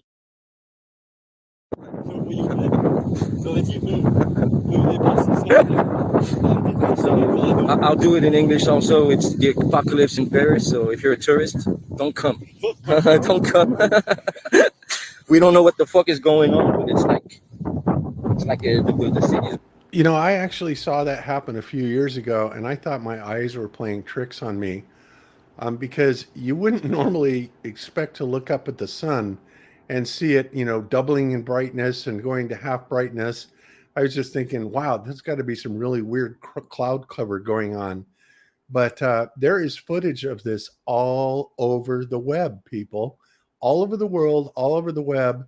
And it's just weird. You know, this is our sun we're talking about. And of course, you guys are fully aware of what, you know, the Bible and Revelation prophecy says about the sun. Exactly. You know, I mean, whoa, it's just freaky. And I think that this is not a natural phenomenon. This is absolutely being engineered. I don't know how. I don't even purport to know how. I understand quite a bit about electronics and plasma and stuff like that, but this is way out of my league, but it just scares the hell out of me. So let's continue. They've always taught me that, you know, in the days of Noah, the world was destroyed by a flood. And then in the last days, the world will be destroyed by fire. And so like, I wonder about how much of that fire is man-made. Yeah, exactly. Let's continue. Oops.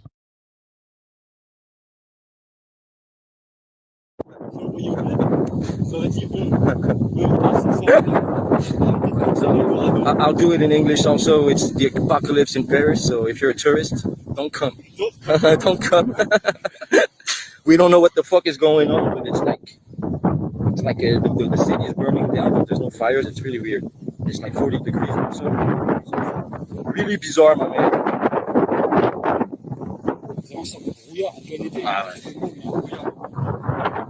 Very, very weird. Okay, pray for me, guys. In case you don't hear from me, then I suffocated and finished. Take care. Let's take a closer look at the temperature anomalies in Europe over the past 40 years and see if there's a connection with CERN. This data suggests that a plasmoid, like our sun, can be affected by a series of large, superconducting, dipole magnets. Further study is urgently needed. A reassessment of the sun's size and distance from Earth is also required.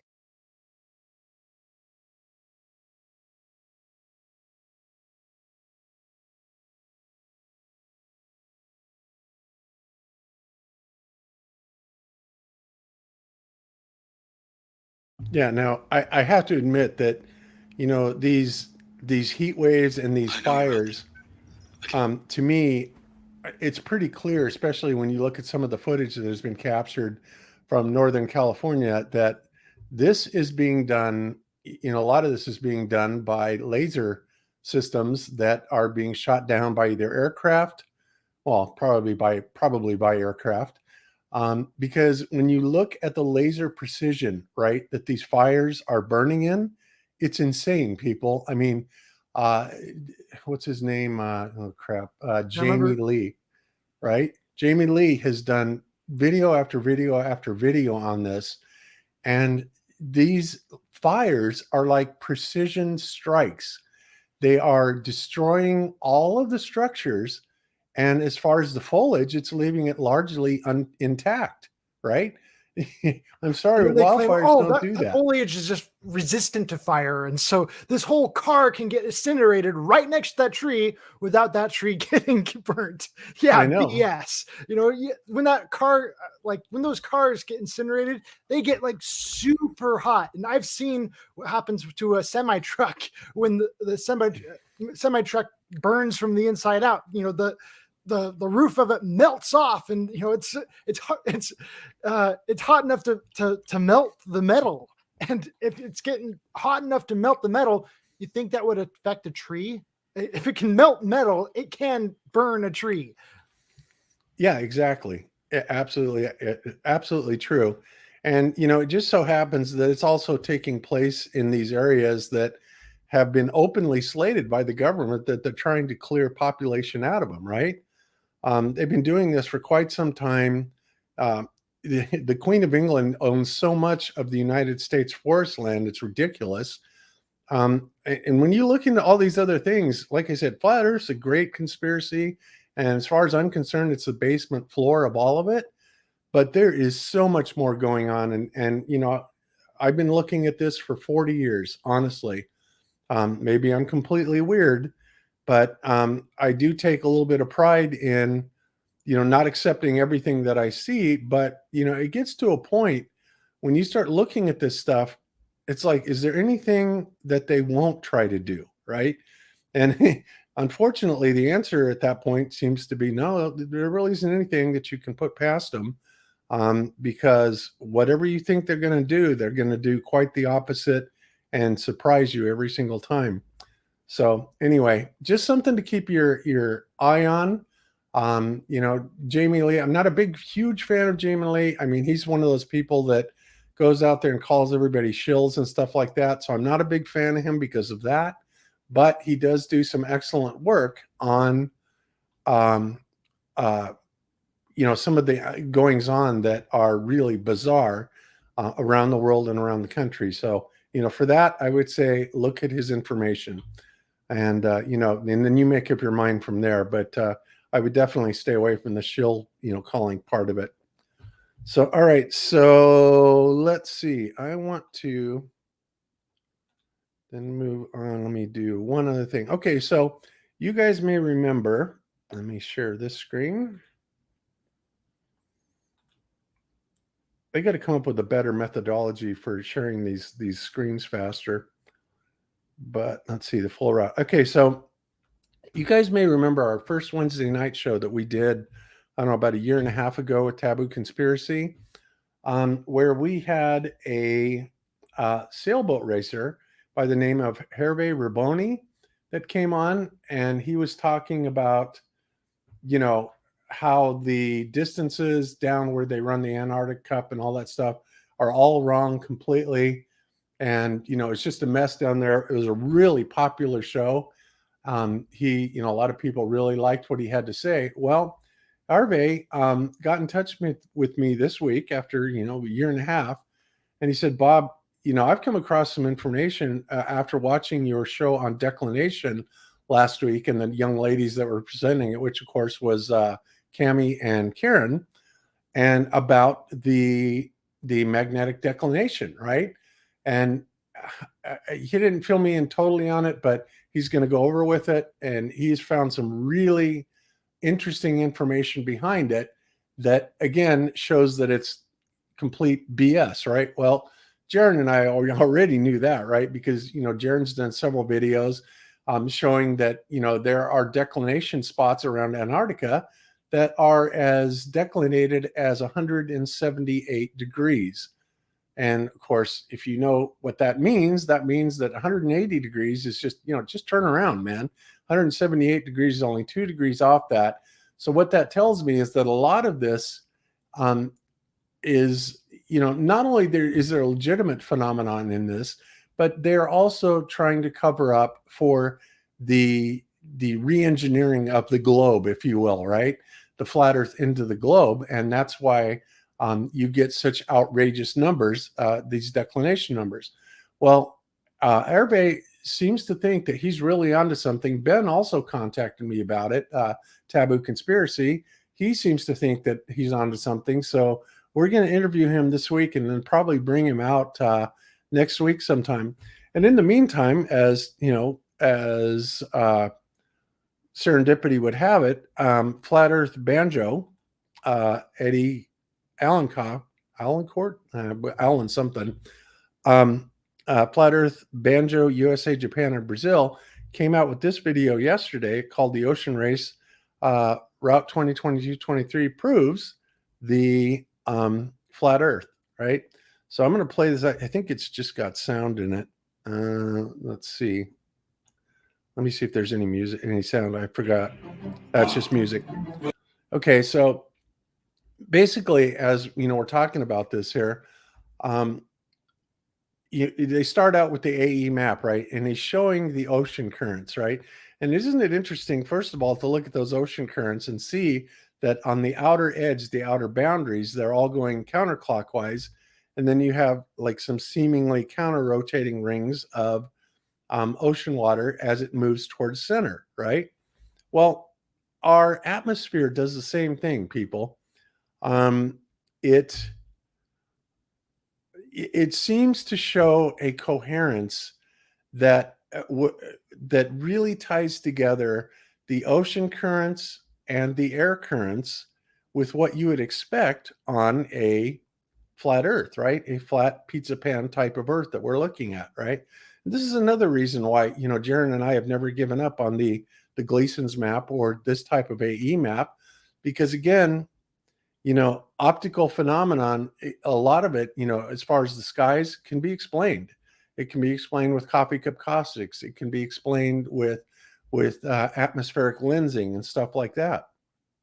And not to mention the fact that when we look at Google Earth and we see that some things are nowhere near, and when you look east, you're not looking east, you're looking towards the equator. All of this stuff that we found, all of this evidence that we have found, tell us that these are all compensations to make things work on a globe, right? Whereas on a flat Earth, they just work naturally. When you look at the air currents, you know, it goes up level after level after level, and it seems like you have one ring going this way, counterclockwise, then in you'll have another one going clockwise, then another one going counterclockwise, then another one going clockwise. And it's just interesting. So anyway, Eddie came out with this video, and he's saying that this route, you know, is basically proving that it's a flat Earth because of the fact that they seem to go with the ocean currents, right?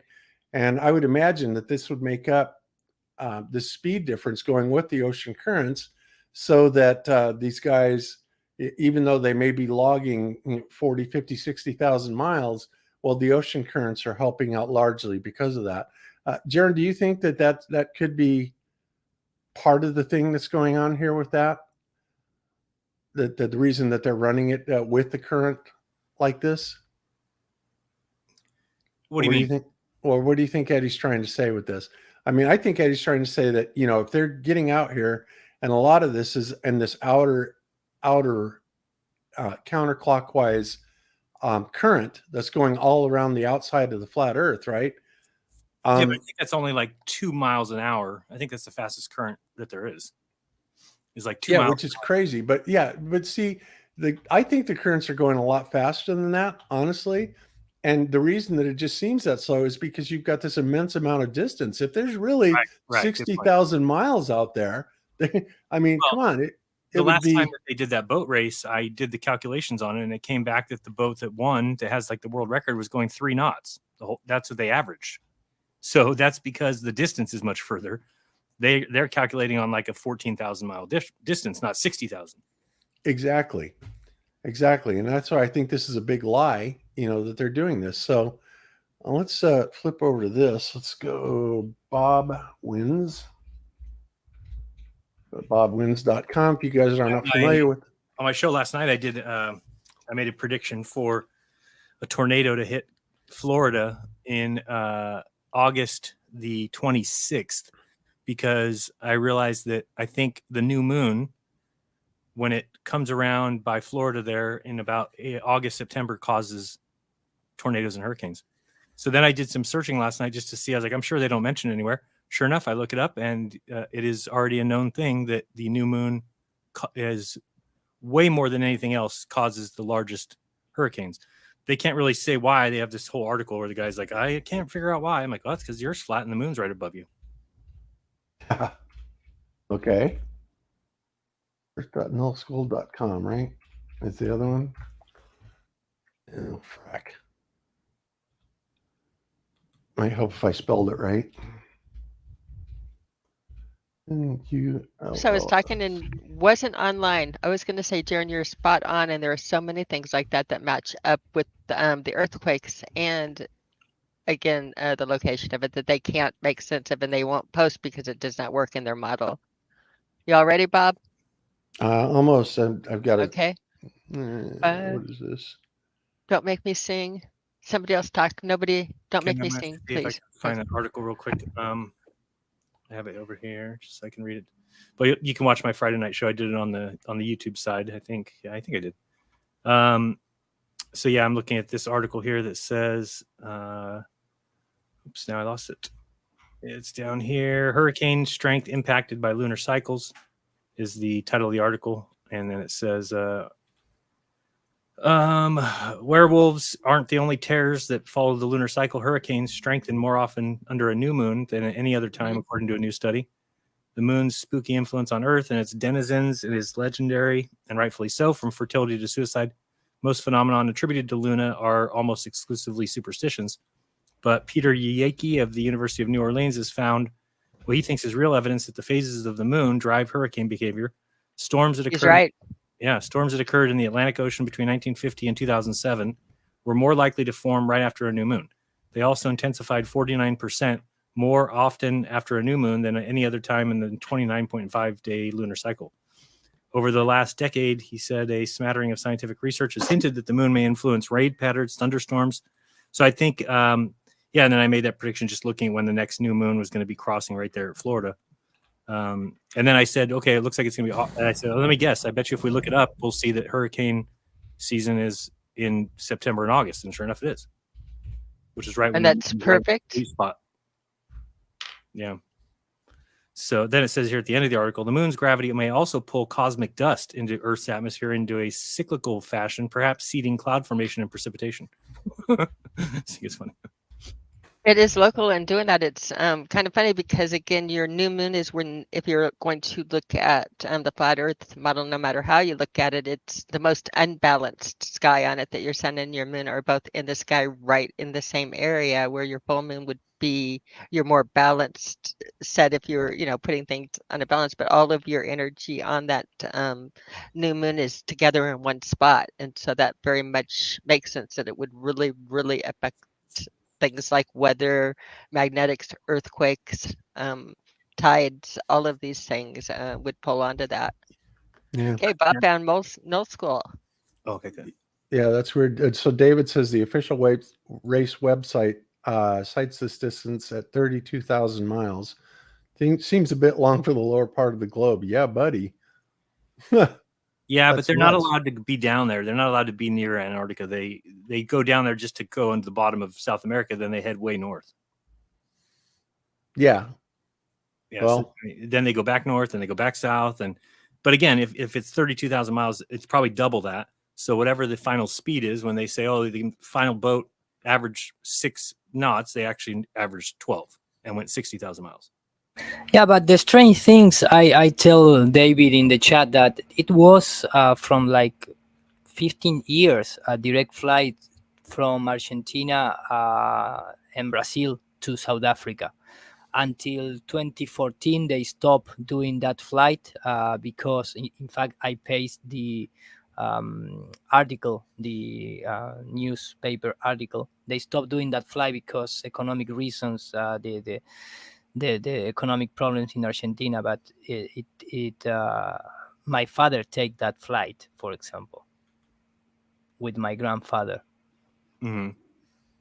A direct flight from Argentina, not from Brazil, from How long? Argentina to South Africa. Around 14 hours. Okay. Which seems about right for that distance, yeah? What? Seems about right from that distance? Yeah. Yeah. I assume because I was waiting for gift.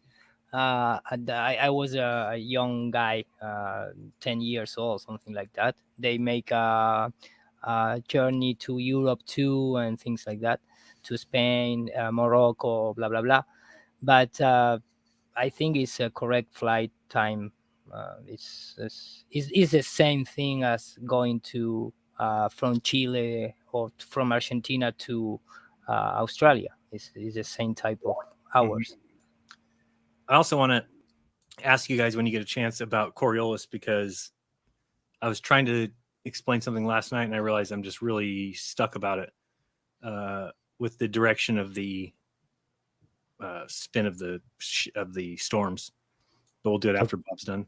Okay. Yeah. Well, basically what I'm trying to show here is, yeah, it seems like the oceans are pretty calm right now. There isn't a lot of velocity, but maybe at the time that they're running those, there's a large pickup in speed in those currents. I don't know.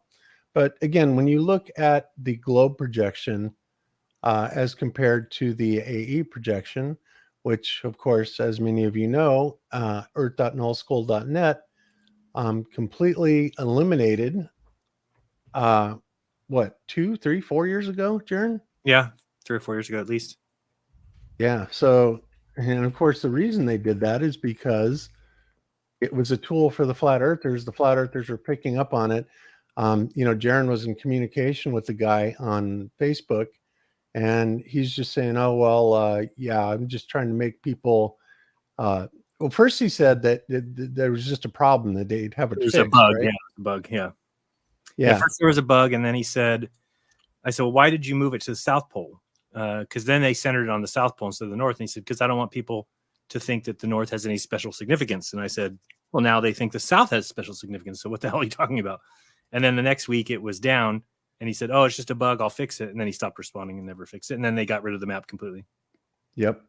And then I asked him if somebody told him to do that or something, and he just responded with a thumbs up. But I don't know what that meant. Yeah, after that.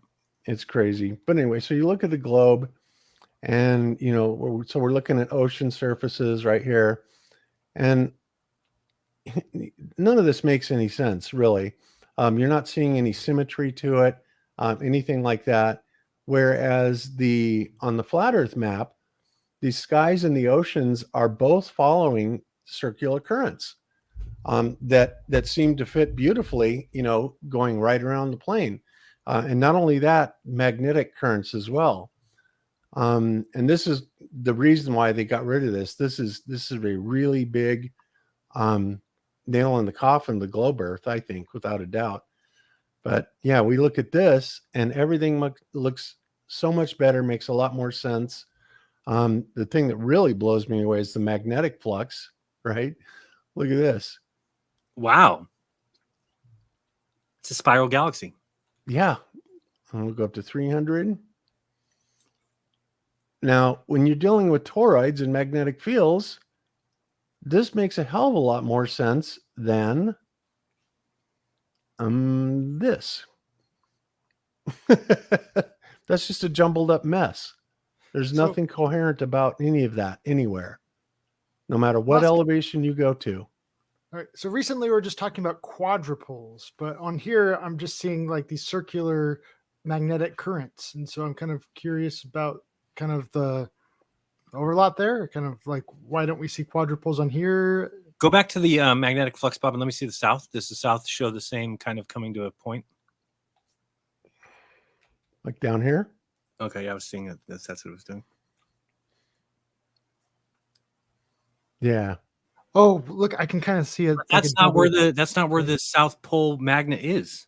No, it's off of the over by Australia in the water. Yeah, over here. Why are they showing it go right to the South Pole? It's not even where it would go. It's so screwed up. So screwed up. See, that's another thing. We can't even trust these I can guys. see a dipole right there. Yeah, I almost see it too. So the other thing is we talk about the winds aloft, but we would not know if there was actually a 500 mile per hour wind in the south. Nobody would know that. They wouldn't need to tell us, and we wouldn't need to know. And the plane would just get up there, and the plane knows how fast it's moving and can be adjusted so that it lands when it's supposed to. And even the pilots wouldn't know. Yeah. Be carried by that wind. And we've seen it's 250, but 250 is still a little bit of a stretch. It puts the flight there in about the right time. It seems like, if it was going an extra 100 more, it would get there for sure. Well, and what I find interesting about that is, of course, when they show these, let's see, where's it, like the wind, and then like 10 hectopascals, that corresponds to a specific elevation. Yeah, so 250 is 35,000 feet. Okay, And 35,000. 70 is like 50 or 60,000 feet. So this is the problem, is that they don't actually give us anything more than just that one. You can go to 70 because that's kind of closer to about 40 something thousand feet, I think. Mhm. But it still is not, still not quite right. Yeah, So but look at that. I mean, that's amazing. yeah, You can just Google it. You can Google it, and it'll tell you that a commercial airplane got over 800 miles an hour catching a Yeah. jet stream. And that's in the north, and that's not even where the biggest jet stream is. Exactly. So you go further south, you're going to catch more. And then the way Right. that they get their airspeed is relative to the static pressure around the plane. So you need to know the ground speed. And then if you go to like Flight 24 radar, like it's just factored in with algorithms assuming certain distances. So And that's yeah, how the computer would get itself where, I mean, that's why the plane gets itself where it's supposed to go. It's, and I've talked about this before, but it's why when you always seem like you take off 15, 20, 30 minutes late for a flight, but you always get there on time. And the reason for that is because if they let one flight get late, then it would just screw up the whole day. So they just make up the time in the air. And they always can do that because there's always a little bit of leeway. So a plane is never just maxing out its top speed up there. Sometimes it's just cruising because it's only got to get there at a certain time. So in the South, it would be the same thing. If they need the plane to get there by 4 p.m., that's what's plugged into the computer, and the computer takes care of it, getting there at 4 p.m. Now, even if that means it's got to find a certain flight level and get up there. Because Bob, I think I asked you before, right? Look at that. Where's that? That's at 10. Oh, when I forgot what I was gonna say. Something about a plane. Yeah, I'm just blown away by the symmetry, the beautiful circular patterns, the opposing. I mean, no wonder they took this down. This is devastating. yeah, of course, it takes a lot longer to go the other way. You know, all the evidence really, ironically, hurts the globe. It seems. Yeah, and the other thing is, remember when they were talking about those flights, and let's see, I actually got a subscription to FlightAware or whatever. Yeah, because I wanted to see, and I got the super deluxe one because supposedly you get all of the. No, they didn't let us see those data, huh? Yeah, they don't let you have that data. They don't let you have the data all the way across or all the way up. They do with all the planes in the north, but not the ones in the south. Not in the south, which means there's something major going on with the planes in the south, and there could be some jet streams going 300-400 miles an hour. That's what I was going to ask you, Bob. So really, and you could have wind going in different directions just 1,000 feet apart, huh? Easily. Yeah. So I mean, I've seen that In before. fact, that technique is used by the stratospheric balloons. The difference in just meters. See, the thing that sucks about this map and this program is that it only gives us basically about 35,000 feet. So we don't, if the plane's at 42,000 feet or 45,000 feet or 32 or 39, we don't really know what the wind's doing at that level. I'm sure you could find it somewhere, but it's not on this map. Yeah, it seems to be a really highly guarded secret. Yeah, the winds aloft are not publicized much. And I'm assuming just the air traffic controller is the one who puts a plane on a certain level and then it gets there. You know who would know? One of the things that people just don't talk about enough is how these currents affect map making, because so much of our distances were kind of determined by how long it takes to go from point A to point B. But if all of a sudden you're getting onto a conveyor belt and making that the distance in twice the speed, it's going to affect how big or small your map is going to be, right? And so many of our maps were created back before they had GPS and all this other high-tech technology. And then all of a sudden GPS comes out and they don't make any changes to the maps. And so I think that right there is really telling. And so there's just so much that just gets overlooked by all that. Oh, it's there, but don't look at the man behind the curtain kind of a thing. Yeah, exactly. Well, and they do that with all kinds of things. It's either national security or, I mean, it's like, why is the source code for the WGS 84 flattened ellipsoid datum, right? Why is that classified? Yeah. Well, it's like, it's a map. It's supposedly the most accurate map that we have of our world, right? Can't see the code. Yeah, we cannot get a projection of it. It is classified. It is used in obviously all kinds of navigational equipment, but to actually decode it and bring it down and project what it's showing, it's not there. And they also give us other hints about it too. Like when they say that it's a flattened ellipsoid, well, one thing they don't mention, but the degree of flattening that they do is like 80%. So if you take a ball and you flatten it 80%, that's pretty flat, you know. That gets And me thinking of to China. It's illegal to make a map in China. It's against the law there because it's a matter of national security. If someone wants to go bomb a national monument, they don't want to have the precision accurates. And so they actually go and change the maps. And so with Google Maps, they even admit to changing the maps for China, kind of doing a little stretching here and a little stretching there. And yeah, it's crazy. And so if they can do that with China, where else are they doing this but not really telling you about it? And so when they take the maps and as the coding and they put that, oh, this is classified, that tells you right there that we're doing the same thing that China's doing, but they're not. The only difference is we know that China's doing it, and that's all public information, but it's all hush hush over here. Yeah, exactly. If All you're right. a Glober, how is this not weird to you? Yeah. How can you look at this and not say, where's the evidence for the globe? I mean, there just isn't any. They've lost on every front, everywhere, every front, every scientific experiment done by amateur, professional. Everything is against the globe model. How can you have cognitive dissonance that bad? It's an avert your eyes kind of a thing. MK Ultra happened, but no, I don't want to look at that. Yeah, it's that whole thing all over again. I want to feel secure in my environment, and when I can't trust the government, I can't feel secure, so I'm not going to look at all those things. And so I think that's kind of like abuse trauma too. That happens if your abuser is constantly doing that.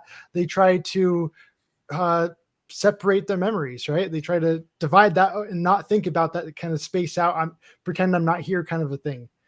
Why would they classify the map though? That's absurd. That's a good question. It's a map. we are talking about the W. We are talking about the WS84. WGS84, yeah. Flattened ellipsoid datum. How much you said the 80% factor? 80% is 80. flattened factor. Oh my god! Is it 80% flatter and classified? It's like, and they want to call that an oblate spheroid? I don't think so. And what part? Sorry, guys, because this is a really interesting topic for me, and I didn't know these little details. Like, in what sense is classified? Because supposedly it's being used for a lot of people, right? But it's here's how it's classified here. It's classified. It's classified in that you cannot take the data that is available that is being referenced for the WGS84 flattened ellipsoid datum, right? That's its official name. And you cannot simply get it, access it, and project it out into a map. Okay, you just get the final result. That's right. All you can do is access parts of it for wherever you're planning your trip or whatever, but you cannot ever show the full projection. They don't give you that. That's classified. Totally not suspicious. No, not at all. Yeah, no. Unbelievable. So, Iri, you had, what was this observation you wanted to talk about? No, but maybe not. Maybe it's something to discuss in the private chat, because it's just supposedly it's a paradox from Aristotle, I think, and it's just a video, an example made in video, that you have a small circle and a bigger circle, but in terms of the rectilinear path, it's the same in terms of the length of the straight line.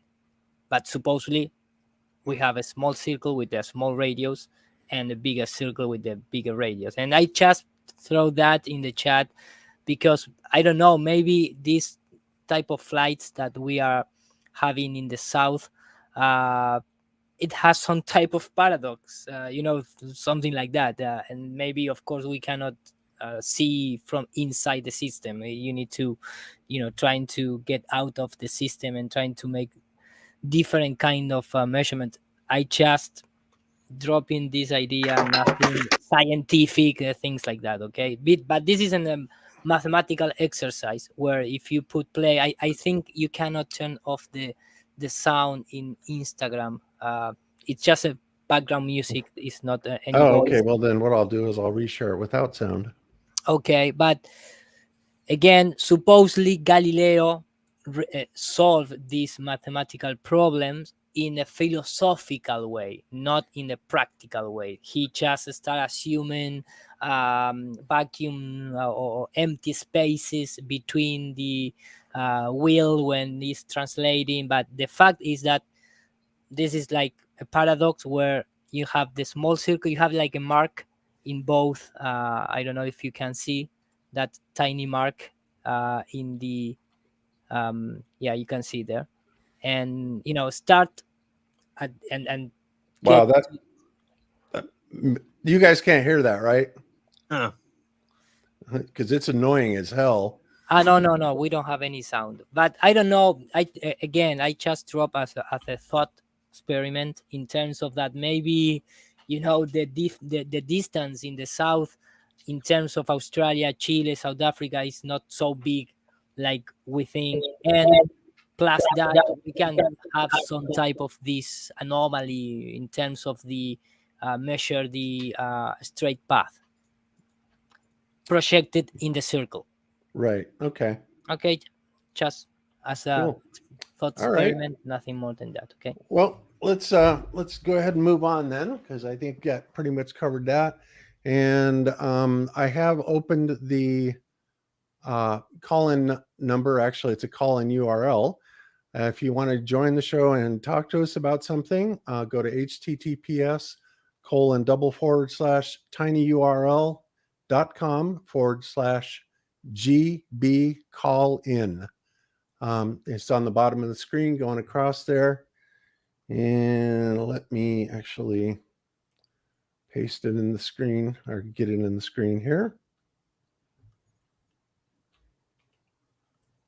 Copy, and I'll put it in the chat here. And mods, if you can keep that going in there, that would be cool.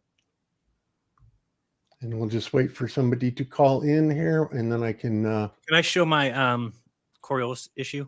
Sure. Let me share my screen here. Hold on. Okay. Take it easy, man. I was getting excited.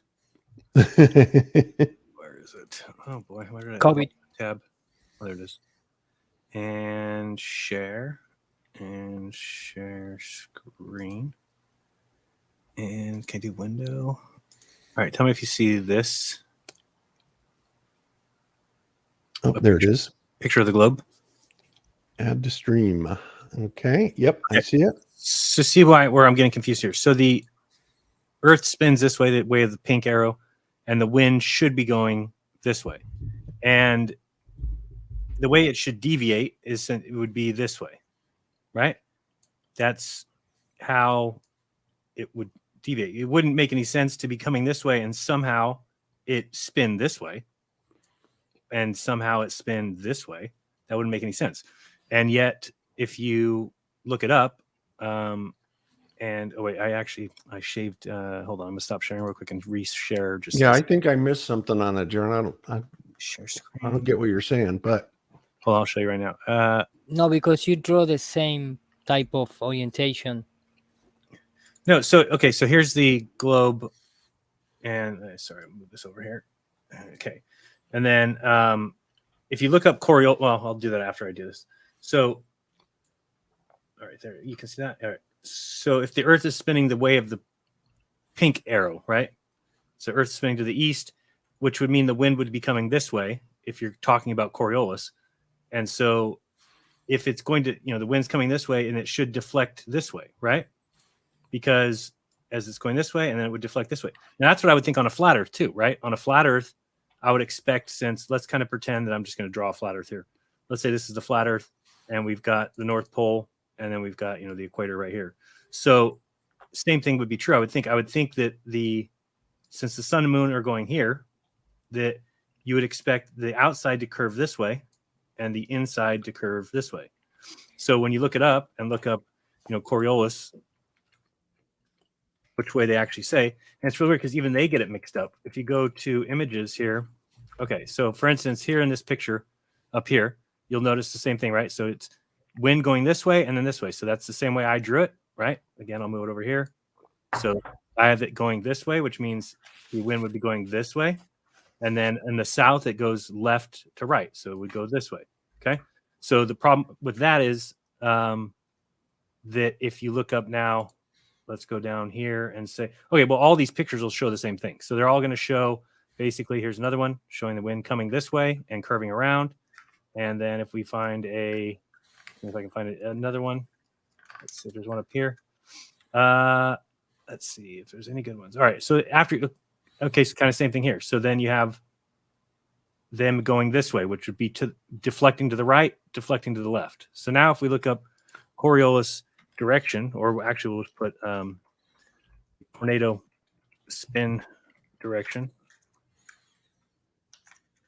They say here it's true that tornadoes tend to revolve counterclockwise in the north. So counterclockwise in the north would be this way. And then it says they go the opposite way in the south. So then they go clockwise here. Well, that makes no sense. It doesn't even match any of what they're showing in those images. No, it doesn't, does it?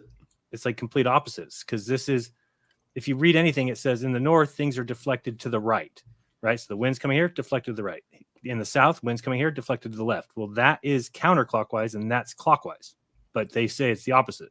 They say the north is counterclockwise and the south is clockwise. So I couldn't figure it out. When it comes to Coriolis, they intentionally obfuscate it. I mean, if you guys ever saw the Bloody Truce presentation on that, he talks about going all the way back to primary school and what they teach in the early years about Look at these Coriolis. two pictures. Look at these two pictures. This one shows it going to the right in a clockwise, but this one shows it going counterclockwise. This one shows it going counterclockwise. This one shows it going clockwise. So they don't even, there's no clue. Nobody even has a clue which way it's supposed to go. Nope. I think it's on purpose. I really do. I think that there is that's not why I think it mostly has to do with the sun and moon, has to do with the heating of the atmosphere. And then of course, hot air rises and then cold air rushes in to fill it in. And so David said the argument is that you view it from underneath and then it looks right. Supposedly. No. Yeah, that doesn't make any sense to me. That's what he said. Hold on, let me hold up a piece of paper. He said the argument is that we view it from underneath and they are right, I think he says. Okay, so then if in the north, so which one is he saying is correct though? These are the tornado we view from underneath. Is that what he's saying? Yeah, but they still spin one direction. I mean, okay, so what I'm saying is, how can these two be different if it has to come down to what we view from underneath? They're both different. This one's showing wind coming in, deflecting to the right. This one's showing wind somehow going right to left. But the Earth is spinning that way. So if Coriolis... but if you're looking down from the top, you do a clockwise, and then you flip it to where you're looking up at it from the bottom, it will be a counterclockwise. Let me see. So the tornado one, I guess they're just totally misrepresenting, saying, we're not looking at it from like a radar map, like we look at every other weather pattern. We're looking at this one from the ground. That's do it on a piece of paper. If you draw on a piece of paper, the arrow's going counterclockwise, and then you hold it up above your head, then it's still. Well, no, you can't look at it the same direction. You have to hold it up above your head, but leave that circle on top. Oh, got you, and see what it would look like from the bottom. Yeah. Okay, let me draw it. I think that's what David's saying. Yeah, I can draw it like on two sides of a paper and see if it fixes it for me. Yep. Hey, Cami, can you do me a favor and drop your connection? Because I think, if I'm not mistaken, Streamlab tops out at 10, and we got quite a few people in here. So could you drop your connection? Bye, everybody. Yeah, definitely bye, everybody. Before you kick me out, I do want to say that, Kyle, I'd love to do a show sometime with you on nodal points, just for fun of it.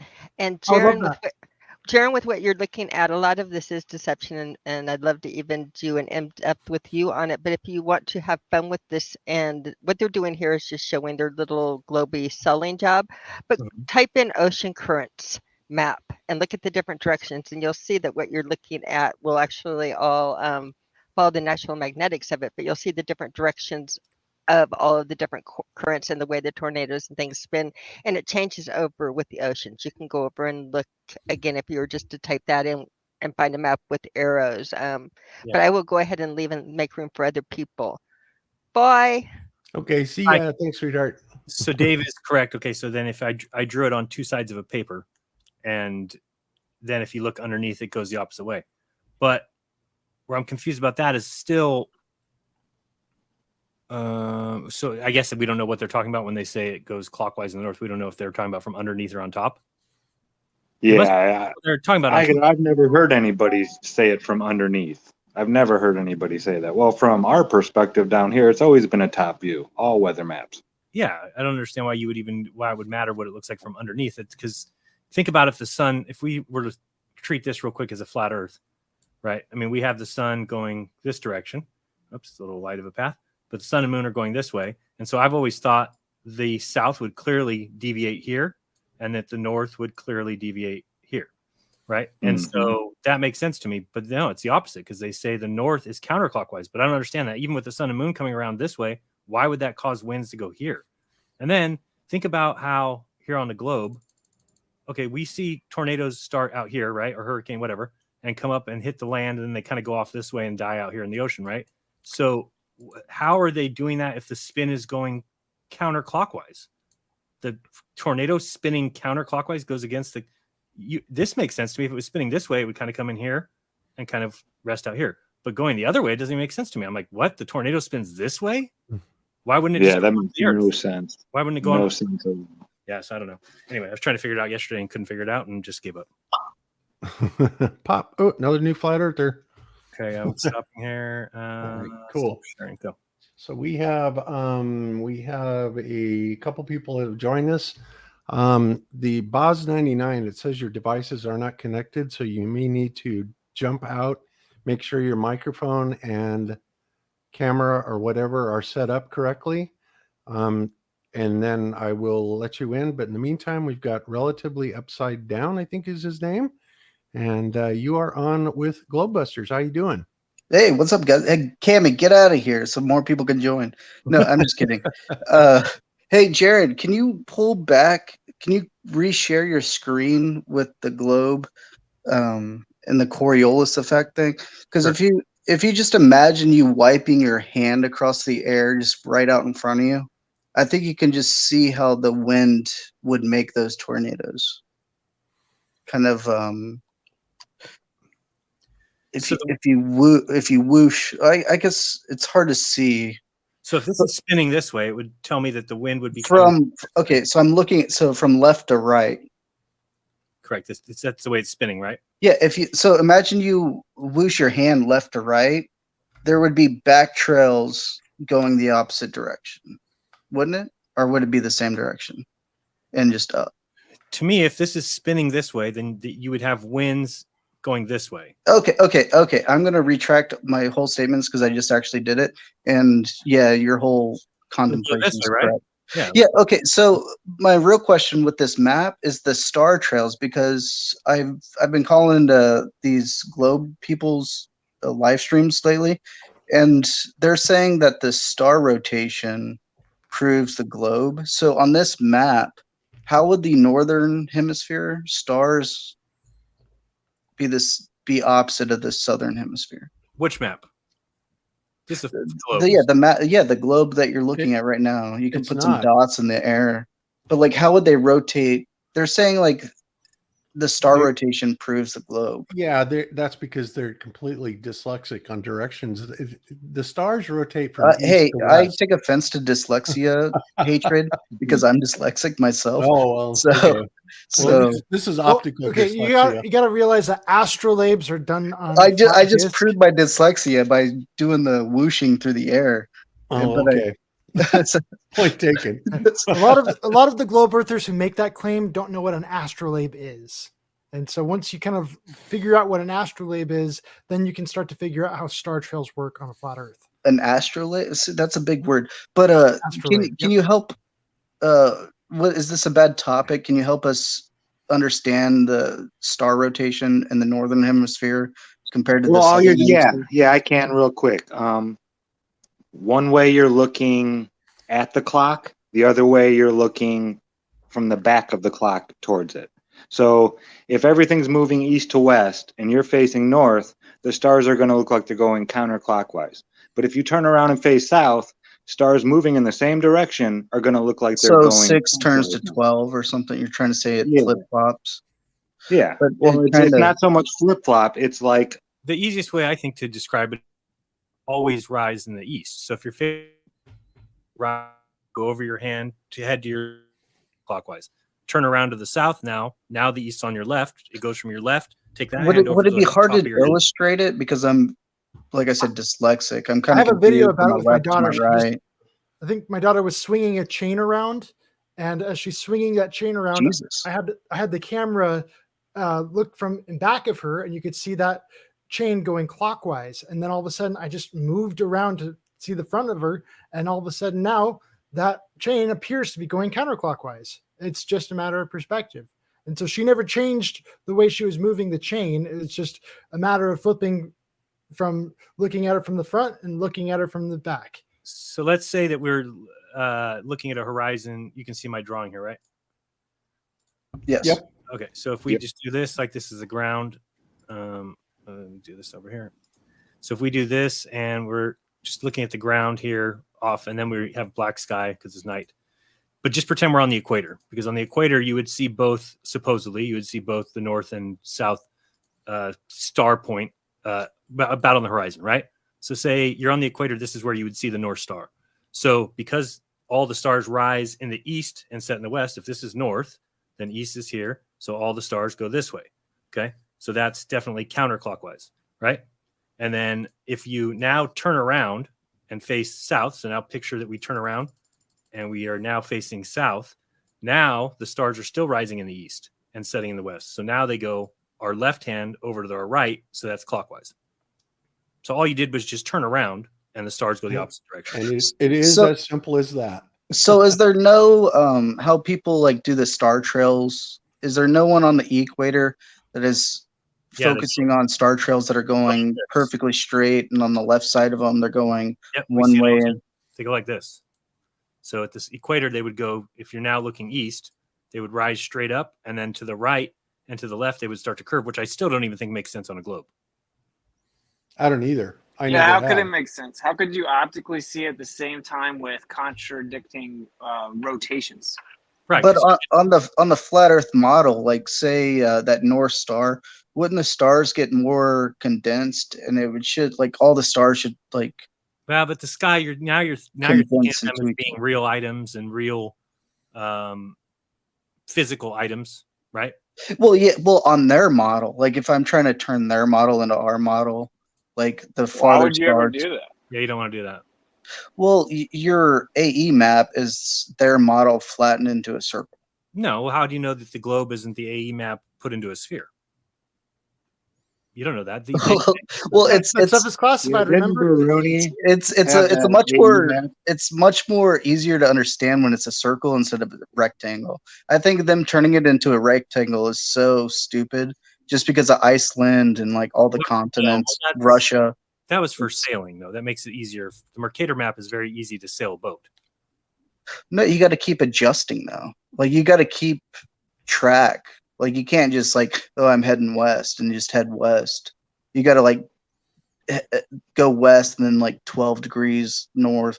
They always have to do that. You're talking about bearing and heading. Bearing, yeah. All right, guys. Appreciate you taking my call. Let someone else chime in if they want to. Okay. Tell Cami to stay off the line. But wait. I'm curious. While you're on here, I'm curious. Like, why on a globe could I look in the sky and I could see two different directions of rotations from the same place on the Earth, looking in a single direction? It doesn't seem to make any sense to me. Is that what they're saying? Like, if I'm on the equator. Yeah. If you look up, let me see if I can find some. the star trails on the equator, I guess. Yeah, you see a split. Well, You I'm see them going trying straight up and to going left and understand. going Like right. they're giving me this, and they're calling me stupid, which kind of I am. Like but this. it's So see here how it goes up and then to the right and to the left. There's Yeah, actually and a good video that. Oh yeah, this might be the site. There's a site where this. Oh, I don't have Flash Player anymore. yeah, they're saying that proves the globe. How though? How? I'm asking a question. Think about it logically. Think about How if you're can standing you here. Use a Yeah, it different says browser, that- Jeran. They say the Earth, I don't the have Earth is Mac on moving, anymore. bro. The stars aren't moving, but the Earth is moving, making But I it look just like I the just stars said are I'm moving. stupid. I don't understand how it does, but they're saying it does. So I can't. Are you sure they're not Yeah. talking about the fact that we see that they say we see the Southern Star from 3 different continents? That's what their thing is all the time. Yeah, and but then even That's then that's a dumb argument that I could. that is they're not seeing them all at the same time. Yeah, at the That's same time. retarded. It's like people in the northern hemisphere can't see the North Star at the same time. Yeah. The number one tactic that they do anytime they're trying to fight the flat Earth is misrepresent the flat Earth and say, "Oh, see, it doesn't work." Every time. And that's what's so scary is that we argue with their actual true beliefs, that they have to straw man the flat Earth to argue it. Let's hope this is a browser and see if this one works. Yeah, the number one thing they always are totally neglecting is refraction. Our model very much depends on a lot of refraction. Yes, you do. But what they're coming at me with is the stars and how they rotate. So I'm just trying to figure out a way to. Can you try this on your computer? See if that link works. I think the reason that they use the stars is because it's something that we can't go and touch and measure and actually verify what and where they are and what they're really doing. Yeah, and how all this place works. Like So, yeah, it's a great. I talked to Red's Rhetoric the other yesterday or something, and they're saying like dark matter and dark energy, but they don't know what it is. And I'm saying that is exactly compared to heavenly energies and like the ether. Like you can't prove the ether, but then on their side they can't prove dark matter, dark energy. So but they don't see the same thing. It's like the same thing. A lot of their model, they can't say anything spiritual. It's like that's a taboo topic. You can't mix science and religion. They get into all this stuff. And so if we say that, stars are like spiritual entities, all of a sudden, oh, you just broke that taboo. You're crossing. It's kind of like the separation of church and state. You can't mix those two. And you guys do understand like how you guys are filming the stars, how they look like they're underwater. Like our atmosphere is basically water, but it's diluted water. So when you go through like 70 miles of water, it's going to look like you're in like 10 feet of water. So that liquid looking could be just our atmosphere and not a firmament. It's just could be our atmosphere. Wait, what? Why could the sky not just be a fluid-like composition now? No, it's fluid, but it's gas fluid. It's gas. And then what? Well, that the planets don't twinkle, only the stars do. So how if it's just atmosphere in between us, then they would all blink the same. They would all twinkle. Well, I've seen videos where they're all twinkling. Like you mean like how it looks like they're underwater? No, I mean like Mars. Mars doesn't twinkle. Mars is just a light, but any of the stars actually twinkle. How I wonder what you are. Okay, all right, I'm gonna go, guys. I just don't know the star trails pattern. Why could you see different star trails if the Earth spinning is causing? Well, that picture that Jeran's showing right now. Well, not that one. The one above it, where it's going left and right on the equator. That one kind of. They're saying this proves the globe. Okay, so but what we're saying is, think about it. If you were standing on the equator of a sphere, how would you see the stars deviate left and right like that on the North and South Pole?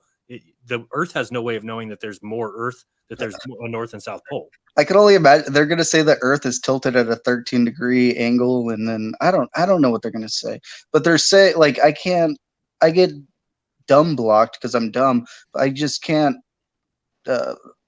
verbalize why it's happening. Just tell Steve he's a lying piece of garbage. That's all.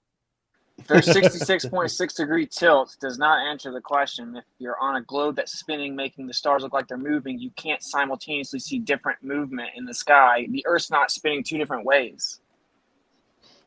Yeah, next time you see Reds, tell him math isn't reality. I told him yesterday. It was pretty funny. All right, take it easy, guys. All right, All right, take care, later, man. Because 2 times 2 equals 4, that doesn't mean a yardstick is 4 feet long. Nor does it mean you can then tell us about planets in the sky, and just because you have numbers that match it, then it means that they're real. Sorry, Right. that's not the way it works. I gotta share this screen real quick. I gotta show you something. Okay. Because there's a reason why. Yeah, that's weird. I'm gonna have to. My flash isn't working either, Jaron. I think they did away with Flash years ago, didn't they? Or like a year ago? Yeah, I tried it on Firefox and it didn't work. And can you see that was this? just weird. I don't see your screen now. Hang on. There you go. Yeah, we see light out of focus. This is a star that Emily Suzanne took a video of just recently. I guess it wasn't that recently. It was a year ago. But it was kind of. I just watched this last night. I was like, wow, I've never seen a star like that. I've seen a lot of like the really wiggly ones, the edges that are kind of going in and out. But all of a sudden, there's this one that's kind of like a Cheerio shape or something like that. And then that got me thinking about the sun that we just looked at earlier, how it was making that O shape. And it's like, oh, wow, look at that. So I thought that was pretty weird.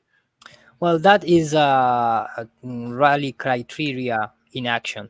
You cannot resolve, and you have those rings, but it just it's just an image unresolved by the angular resolution. It's just simply as It's that. cool, Of course, yeah. nobody can show you what it is because it's a light projecting in the upper layer of the atmosphere, and you are. So you're saying this is a camera problem?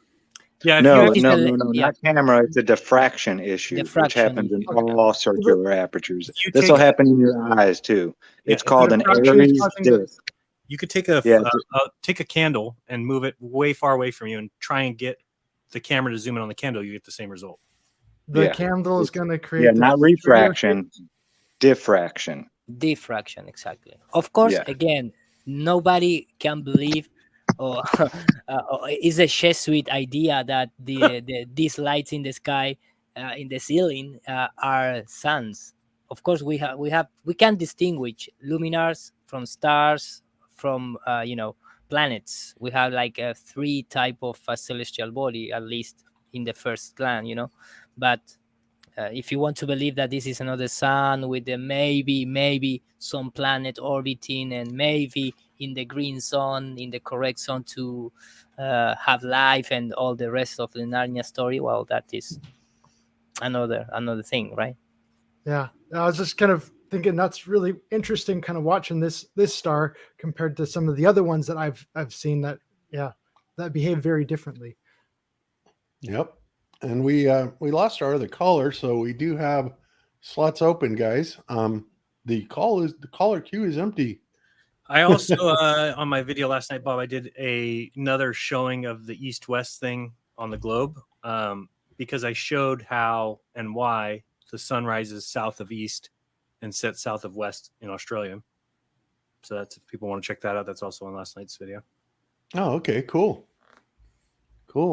That's very good stuff. So, all right. Well, in the meantime, while we're waiting for people to come in, I will share another video here with you. This is kind of cool. Hang on a second. Share screen. Oh, wait, Chrome tab. All right. So this is pretty funny. This is called the Tom and Jerry Satellite Charade.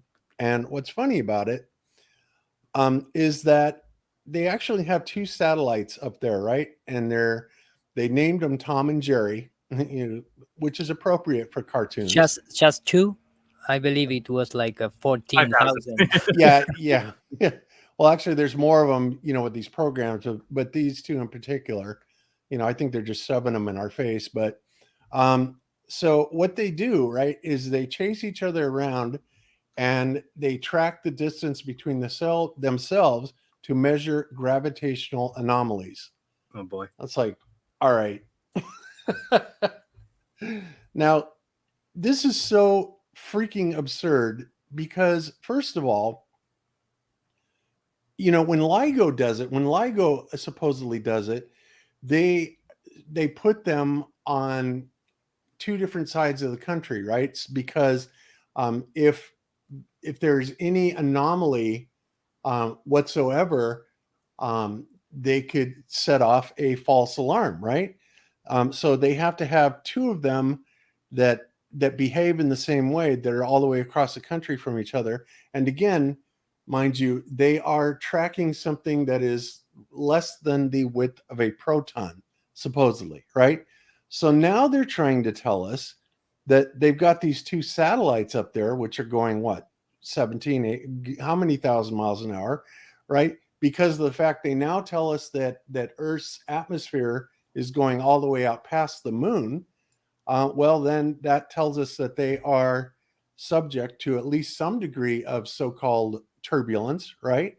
So again, how could they ever have anything stable enough to be able to use an interferometer to detect their imaginary gravitational waves, which supposedly change the length of those physical satellites?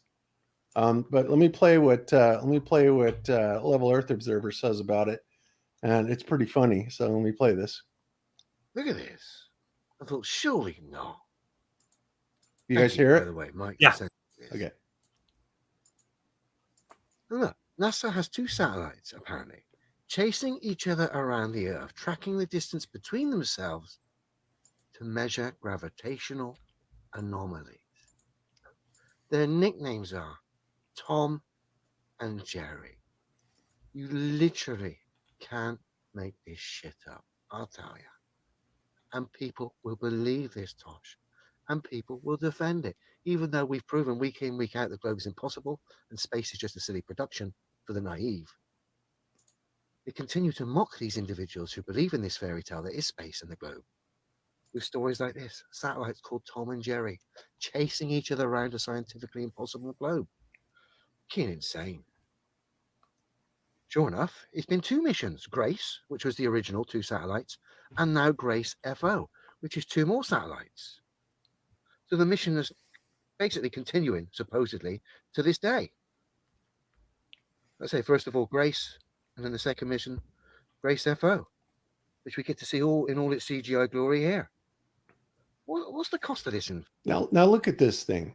They're supposedly firing lasers in between them while they're hauling ass at God knows how many thousand miles an hour around the atmosphere. Bob, how dare you? How dare you say they're not capable of doing that? These great men.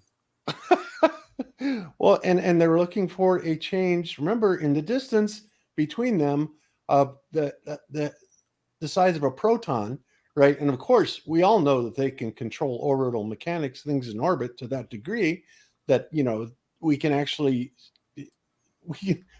we can space things so precisely in space that it's down to a molecular level. I mean, oh my God. I was saying last night on my show, I'm like, so they can take rovers to Mars, they can lower it on ropes, they can do all these things, but they can't figure out yet how to make sure the drinking water doesn't get in the astronaut's helmet and they drown. Give me a break. It's unbelievable. They got crafts 13 billion miles away still talking to us, but they can't figure out the goddamn drinking water.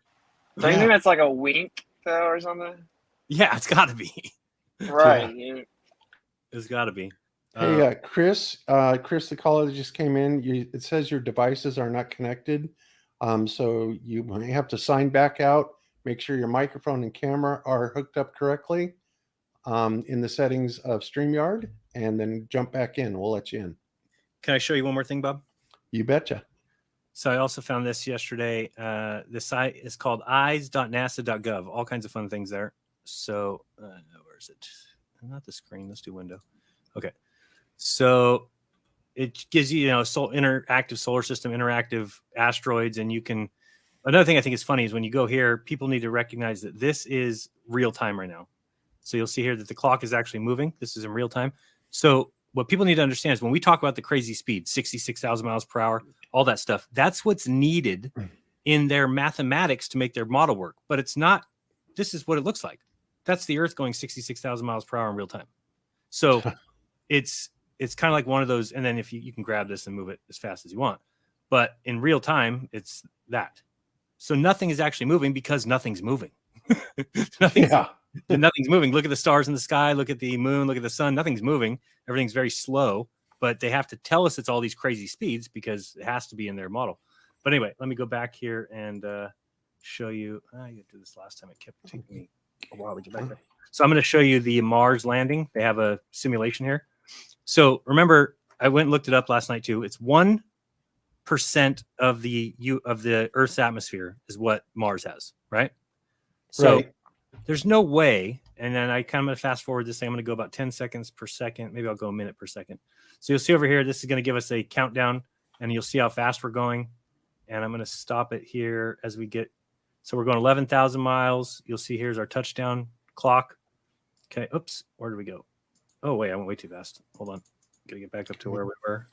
Let me say something real quick, Jeran. And callers, when you guys call in, just sit there and hang tight. I will get to you. I see you come in.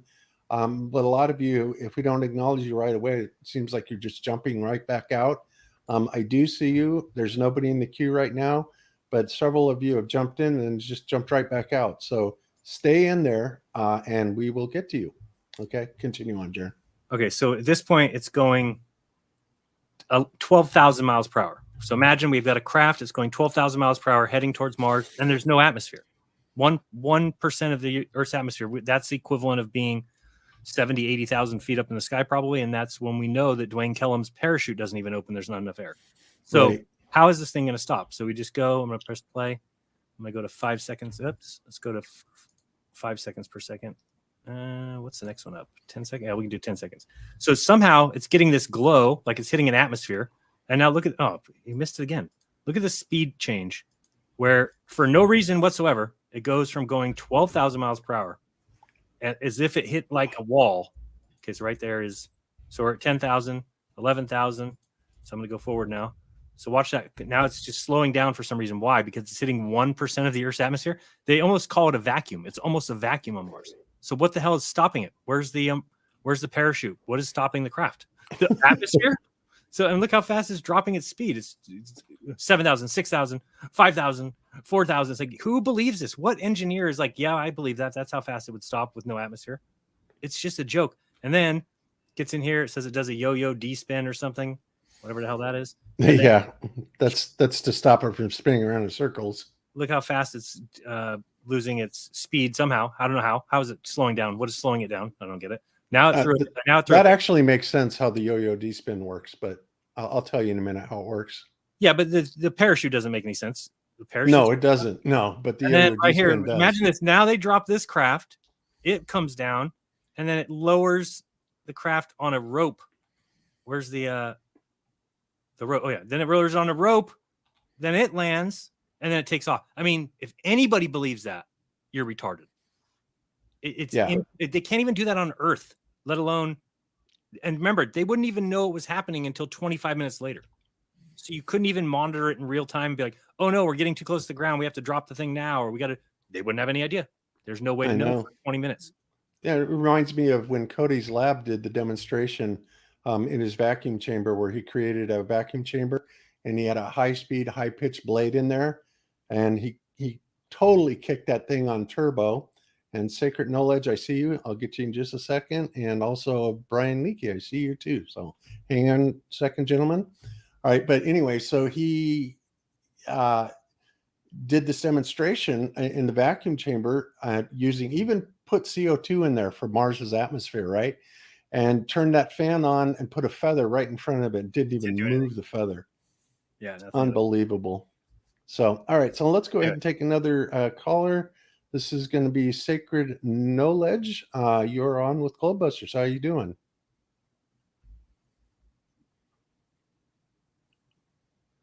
Okay, I see you. You can even go look at exoplanet. Oh, by the way, real quick, this is what I'm talking about that exists in a supercomputer. So just like they can do all these asteroids and everything, you can keep track of exactly where they are. It's not difficult to imagine that they've got a master computer where they actually send these crafts into. They don't really send them there, but I'm saying if you built a satellite or whatever, you're going to build something that's going to go to Juno and take a picture.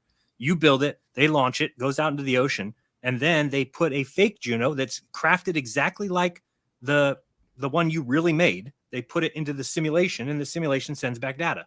And the person sitting at their computer, that's why all the pictures that we get of space look like computer generated images, because they exist in here. Just like if I go down here and I want to see, let's say I want to see Ceres. Okay, well, they've got a computer generated image of it. This is what they take a picture of. This is why planets look like this, because they're computer. It's a computer game. That's the entire universe is a computer game. That's why when Dr. James Gates started digging through the universe, he got to the bottom of it and said it was ones and zeros. Yeah, it's ones and zeros because the universe is ones and zeros. Just like if you dug to the bottom of this, guess what you'd find? Ones and zeros. Yeah, sure enough. Okay, so we lost our other caller. And we have Brian Leakey. How you doing, Brian? You're on with Globebusters. I'm good. Can you hear me?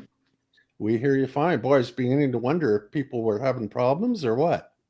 Yeah, man, I was having trouble. I think it wasn't playing the stream at first, so people were probably leaving so they didn't want to miss what y'all were saying. But oh, that could be. It did. I did notice it took like several seconds to actually come up. So yeah, that could be.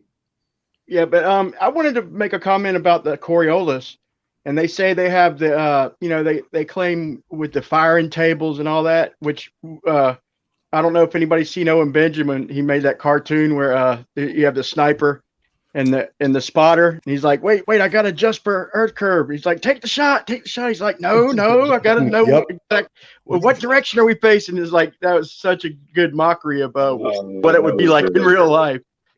But I made this. So I was I debate with them, Bob. You know that I debate on the front line in some of these channels on Earth Awakenings Discord. If anybody wants to debate some of these knuckleheads, but I asked him, a cylinder. Would you have Coriolis on a cylinder? Because that'd be the effect of like drawing a straight line tangent on their globe, just straight out toward the North Pole with no drop. And they all say, no, there wouldn't be any Coriolis. And I say, well, okay. And then they claim that their atmosphere moves with the ground. So it's only one reference frame. So you never leave the reference frame when you go in the air. That's their excuse. And I try to point out the consequences of that. And I'm like, so if you're shooting a projectile up above the tangent line, in other words, just up above where you're on a boat with artillery and it's pointed upwards, if you're never leaving the reference frame, if the projectile isn't, then it's going up above the tangent. So if you could picture a cylinder, it would be up above the cylinder. So it would literally be entering a position that's spinning faster than the one it left. So if they try to claim that the atmosphere is moving with the ground, if you think about this and draw it out, then you'll see that their calculations are exactly backwards, because the only time the Coriolis would work the way they explain it is that little bit of time when the projectile dropped underneath the height you fired it from till it hit the water or the ground or the target. Right. And if ever. So I think they it's worse than that, Brian. It really is. Because think about it. What is the mechanism that is holding the gaseous atmosphere to the Earth, right, as it turns? So if we think about this logically, the only thing that it could possibly be would be contact at the surface level, right, with the atmosphere. And what would happen at that point? If the Earth was rotating and the surface is moving by, it's going to cause the atmosphere to start curling, right? It's going to cause it to start spiraling horizontally, right? Which is going to bring up windstorms like you wouldn't believe, right? Kind of backs up the null school a little bit. Yeah, but 100%. we could literally attack it from every angle they present. It's dead in the water, man. Yeah, it is absolutely ridiculous that they even claim that. But yeah, so I agree with you 100%. Well, man, I could talk forever, but I just I want to say hey to all y'all, Austin, Bob, and Jeran. Everybody, Cami, if she's listening, y'all, we love what you do, so keep it up, man. We love y'all. Are top. Y'all are top chart. Y'all are top of the list, man. All right, thanks, Brian. We appreciate it. Take care, buddy. Much love, brother. All right, see you later. Okay, Peace let's out. go ahead and add Chris. Whoops, there he goes. There we go. Hey, Chris, how you doing? I'm doing well, sir. Thank you for having me on. I'm honored Honored to be here, sir. Well, it's nice to have you. So what can we do for you? Well, I just wanted to say that I've been following you guys for a couple of years, and I was actually lucky enough to get on Jeran's show a couple nights ago. I didn't have a shirt on, which I'm embarrassed about, but I got a shirt on now. So okay. Anyway, long story short, I was just thinking, when we start out off as kids, you're in the world, and like the Bible says, be like children. And I never thought the earth was moving. I mean, I never thought we were flying through space, and I've always thought, it was flat. Then they told me something else, and then finally, long story short, circle back around, having to realize that I had it right to begin with. Mm-hmm. And one thing that I just wanted to say was, what I talked to Jeran about the other night was this whole great reset nonsense that we're faced with. I mean, of course, we're not going to give in to anything, but man, I mean, I'm really thinking that the major component, if I was them, was like, man, the cat's out of the bag. I mean, we gotta. Yeah, that's why you're getting such harassment about the flat Earth. People trying to debunk you, and what I like about you, Bob, and what I feel honored about being able to have you talking to you, is you brought in some magnificent things that I've really, thought in my mind about in the esoteric realm about all this stuff, other theories, other ways about it. And then still holding the Bible comparable, not abandoning the Bible off into some kind of new age madness. Absolutely. But the Bible still plays in there. Yeah, the Bible has its place. Absolutely, it does. I mean, I try and consider all these different sources, and I think that not one single source has a lock on all of it, and that's why it becomes a thing that you do with intention. So you set your intention to find the truth and what works for you. And some of it's going to register, some of it isn't.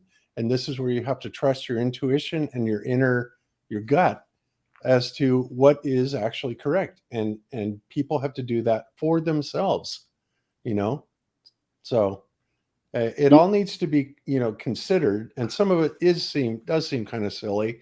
But sometimes, well, we all thought flat Earth was silly too, right? And of course, that is. I told Jeran, I was like, I've been in this stuff since 9/11 and going down the rabbit holes. And when I saw that stuff, I was like, the CIA psyop. I'm not falling for that one. They can't get me there. But when you look at the evidence and the evidence stands on itself. I mean, it's like a brick wall staring you in the face. You can't get past it. I mean, there's no way to argue it off or anything else. It's there. It's there. It's there. Yeah, and it defends itself. Is there. The evidence is there. Wherever you go, the water's always flat. I just think of. I'm thinking of something I was hearing Rob Skiba say last night in one of his older videos about the stars shall fall from the heavens. And if the stars are anything like what they claim they are on the globe model, one star, oh, there goes the entire Earth. You know what I mean? But when the stars shall fall from the heavens and the Earth still survive, that tells you that the stars are not what the globe model claims they are. Yeah, which makes, that passage alone should make people a little bit nervous about, the CERN and the plasma and what is obviously going on with the sun and the weird stuff it's going through. Because the stars, they may not be precisely the same thing as the sun, but they're certainly in the energetic family. And, if they're trying to take down this construct up there, well, it would stand to reason that, this is a prophecy that could come true. They disrupt the sun. They would disrupt the electrical circuit in the sky. Bada bing, the stars come down, and so the story goes. Think about the craters on the Earth, the little, asteroid craters we have or whatever. They could be fallen stars. Yeah. They look like they came from straight above. They don't come in sideways. Yeah, that and those weird ass looking what are they? They're like wound up steel cables. You guys have seen them, right? They're popping up all over the world. Yeah, for sure. Yeah, it's like maybe those are the light bulbs for stars. I don't know. I really am curious as to what those are, though. Yeah, those seem like. Did you see the Chinese craft come into the Earth yesterday? Oh God, what a joke! You got to show that. Was that CGI or was that real? I mean, I missed it. I mean, it's fireworks. I'm pretty sure. I have one clip of. I don't have the one yesterday. Can you post the one in the chat and I'll play it? Yeah, I'll try and find it. Okay, because I have. Well, let's see. Here's this one with China. Let me go ahead and share this one. Blue sparks are flying in or something. Yeah, this is a little different, but it's unbelievable. All right, so let's share this. All right, and oops, what the hell? There it is. Okay, full screen layout. Okay, so get a load of this. This is just retarded. Damn.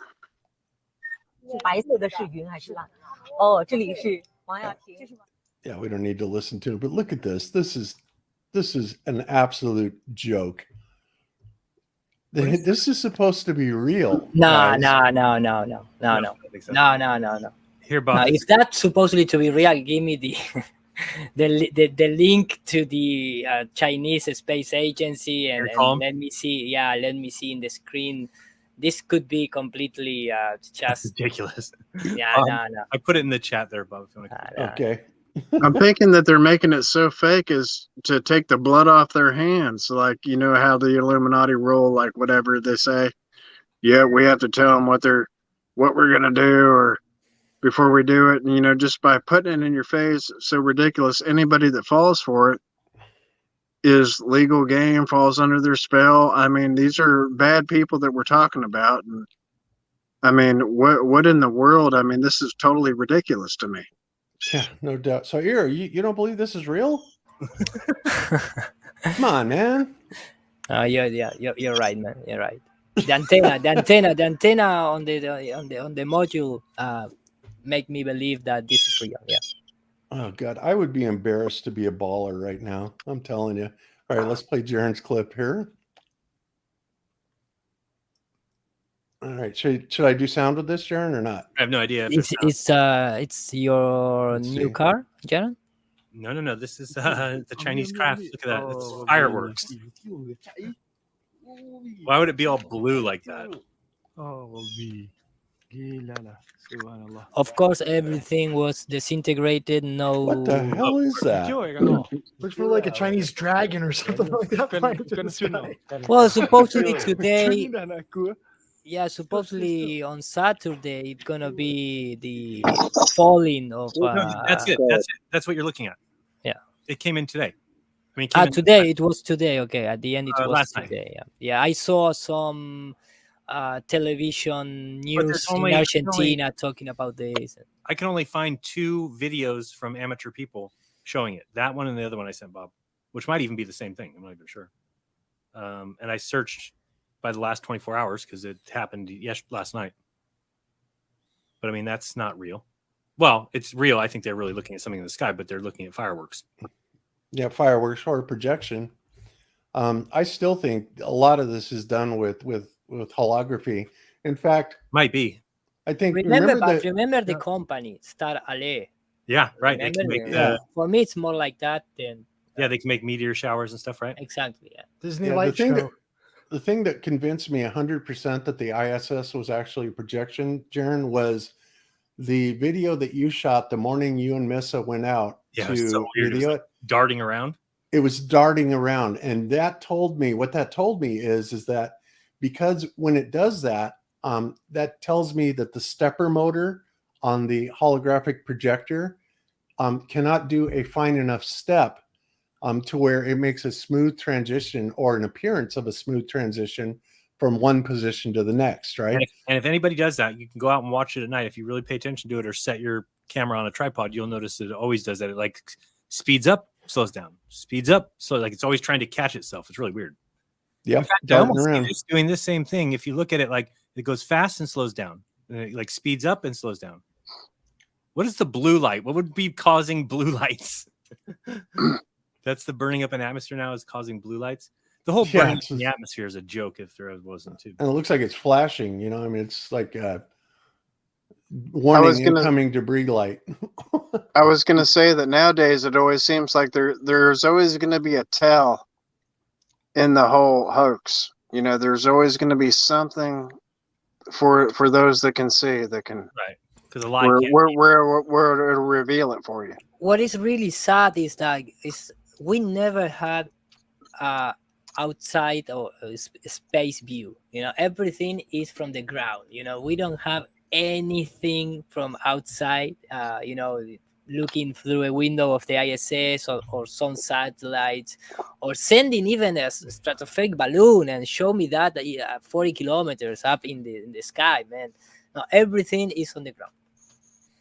And maybe we're not supposed to go to space. We're supposed to be kept here. Now they just went there and said, okay, if we can't go, we can go there and lie about it. Well, yeah, I'd say the firmament is proof of that. Because you know me, and like I said, I believe the firmament's there. I absolutely do. I do There's too, too Bob. much evidence. Yeah, so there.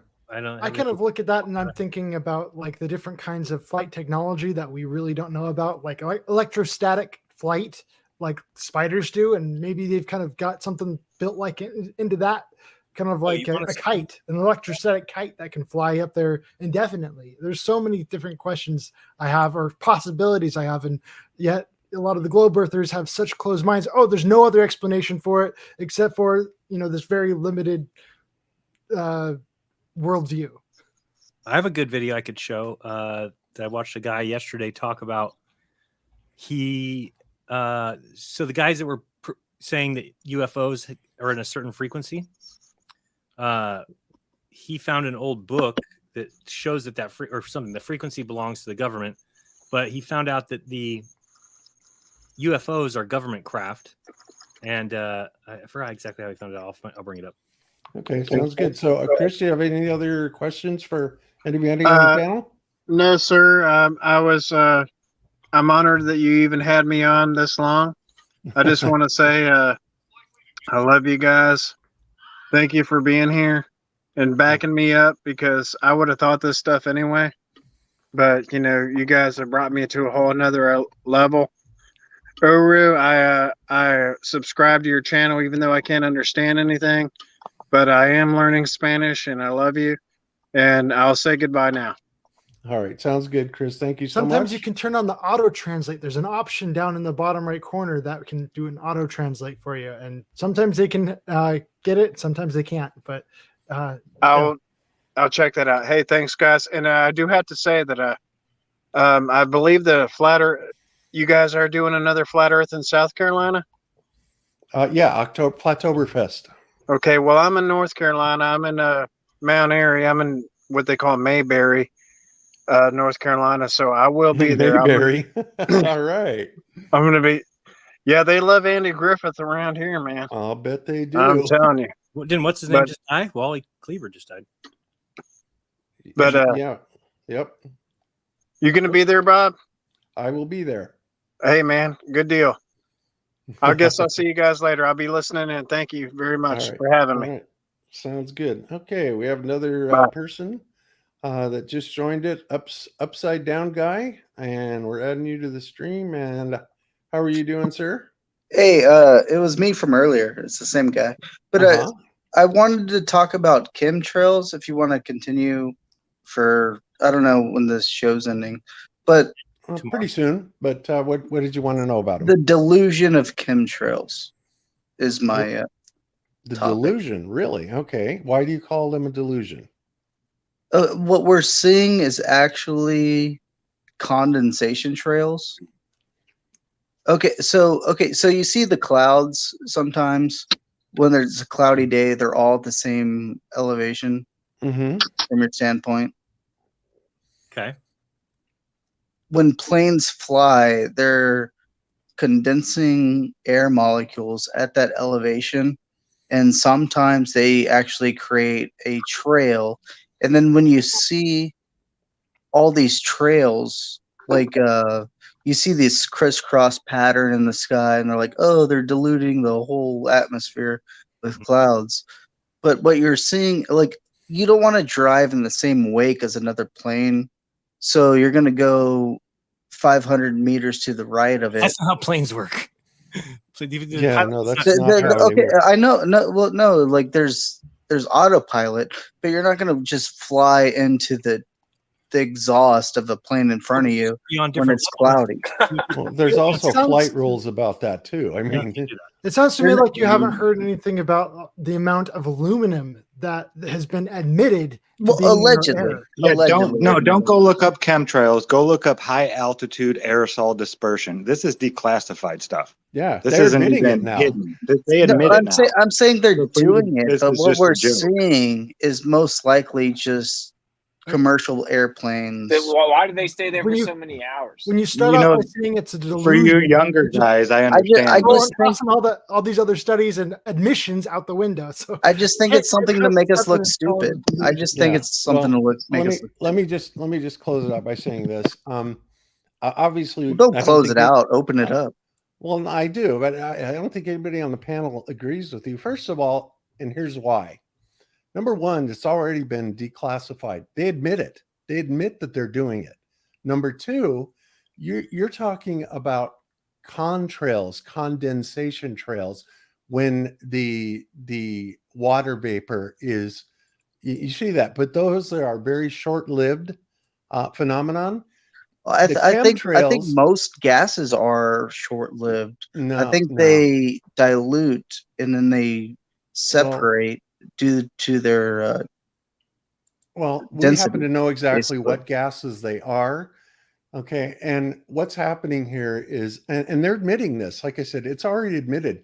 So to sit there and deny something that they're already admitting that we've known has been a reality for 25 years is ludicrous. I mean, the government like admits denying that they're MK doing Ultra. this. Yeah, literally. Literally, chemical engineering, cloud seeding. This is old news.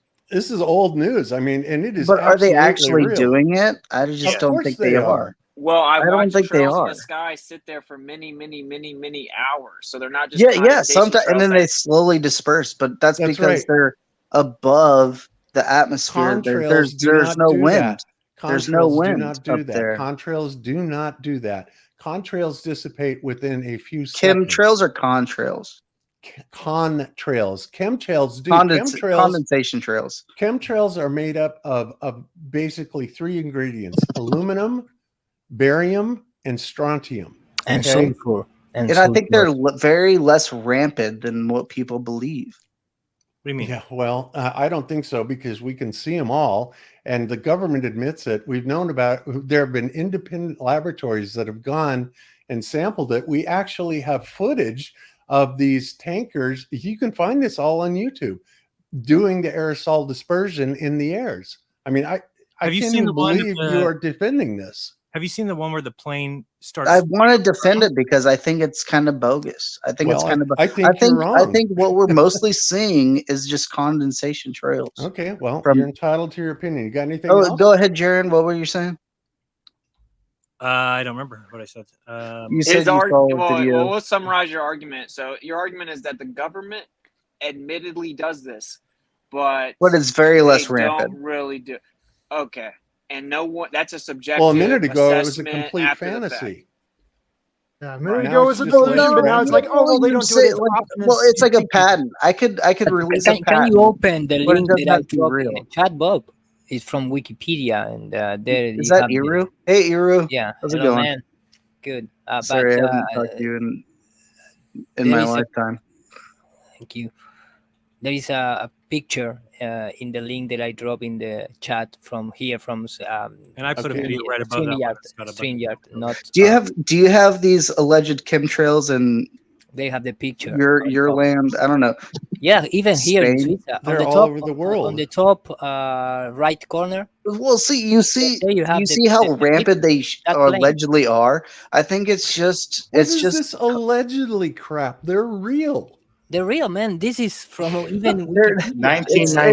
it's making us look stupid. All I right, think it's that's making it. us look Look, stupid. you got anything All else? right. 'Cause this discussion is over. This is ridiculous. Yeah, let me try to save him. Let me He's try to all save over him. the Wrap it up. place. What he's trying to say, he thinks that sometimes, think about it, I can kind of see where he's coming from. If there's like a conspiracy theorist and you're trying to confirm that bias, and they're just like everything they see in the sky, they're like chemtrails, and they come off real paranoid that it could make us look stupid. But the truth of the matter is we've watched over certainly the more recent years that there's tons of cross pattern chemtrails that stay in the sky. You for want to long hear periods how of time. stupid I look? I don't think the sun's hot. I think the closer you get from the farther away from the Earth's surface, the colder things get. Yeah, So but that is when you're up happening there, every day. 40,000 feet, when you're up there 40,000 feet, and you have a plane condensing with engine pressure, the exhaust comes out looking like a cloud. So why And there's wouldn't it no always be? air up there. There's no air up there, and it creates a whole They trail. didn't do this And then before when you see 1994. Planes have to fly Before in air. 1994, there was no such thing as a condensation trail that lasted for more than 18 seconds. That's how long a condensation trail lasts. I've Well, been what counting was them the since I was a engine? child. What was it? Was it the same engine? Did they? I'm did not they sure. They still use the same type of See? fuel. Was it the same gas upside down? It's engine. No, It's not. they combust. They probably. Bob, click Oh that my link. God! You know what? Click the YouTube link. I'm right sorry, above. but this discussion is over, man. I'll slow it This down, is- Bob. I'll slow No, it I'm not down. going to. But We're I'm not just going to slow it thinking. down. We're not going to talk about it anymore. It's ridiculous. I just You think are wrong, people. and I you just think need people to looking do at some these you need to do streaks some in the research. sky and thinking they're full of chemicals are Yeah, but they're making different. us look crazy. It's Contrast. making us look crazy. Well, so is the flat Earth. So what do you? Okay, well, fine. You stated your opinion. We couldn't disagree with you more, and thanks for calling. See ya. So you think every trail in the sky is? Nobody said that. Nobody said that. Bob, Oh my that's called a straw man. Damn. Bob, click What the the YouTube. hell? Click the YouTube link But right above. that is all about what is going on right now with the climate change and all the things that even here in YouTube you cannot discuss so much, and they already admitted we are dropping, for reflecting the sunlight into the now they space. I mean, this is completely. It's like trying to say that the Club Bilderberg is a conspiracy. No, man, they have even a a web page when this topic is the same thing. Makes us look dumb when you say people go to a building together to. I know. So anyway, sorry, audience, for that. I'm just thinking about like if I step into a freezer, how long is I can see my breath, right? But how fast does that disperse? I can't, make a big long stream of seeing my breath in the Well, air. the thing is, we we're bringing up fucking documentation that the government admits they're doing it. We've got mountains of evidence for it, and talk about Dunning-Kruger. Well, Holy he said there's smokes. no air up there where they condensate, but that's how planes fly is through air.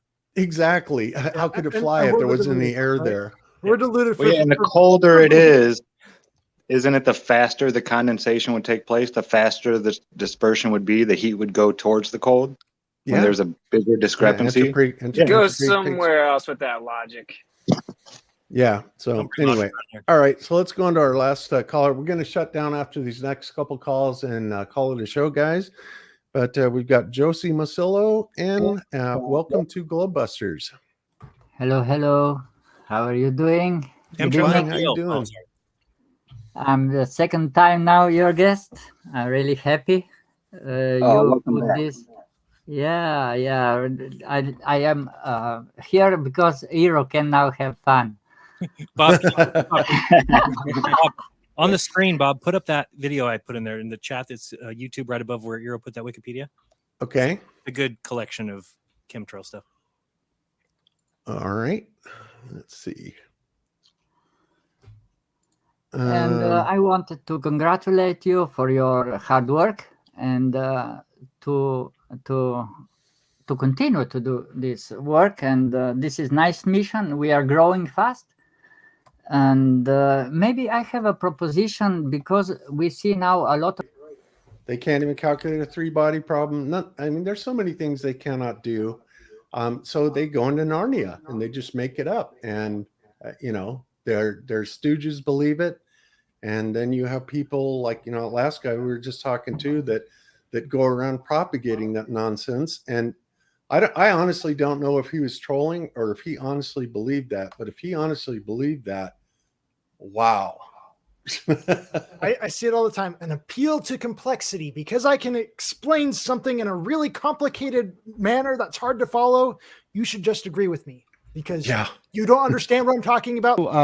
I'm out in Normandy, France. I was born out in Santa Monica, Jeran. And All right, not too yeah, far. yeah, it's great. It's great being on the show. Speaking of chemtrails, out here, I noticed during the pandemic, from 2019 to 20 all through now, chemtrails almost disappeared out here. Just were gone.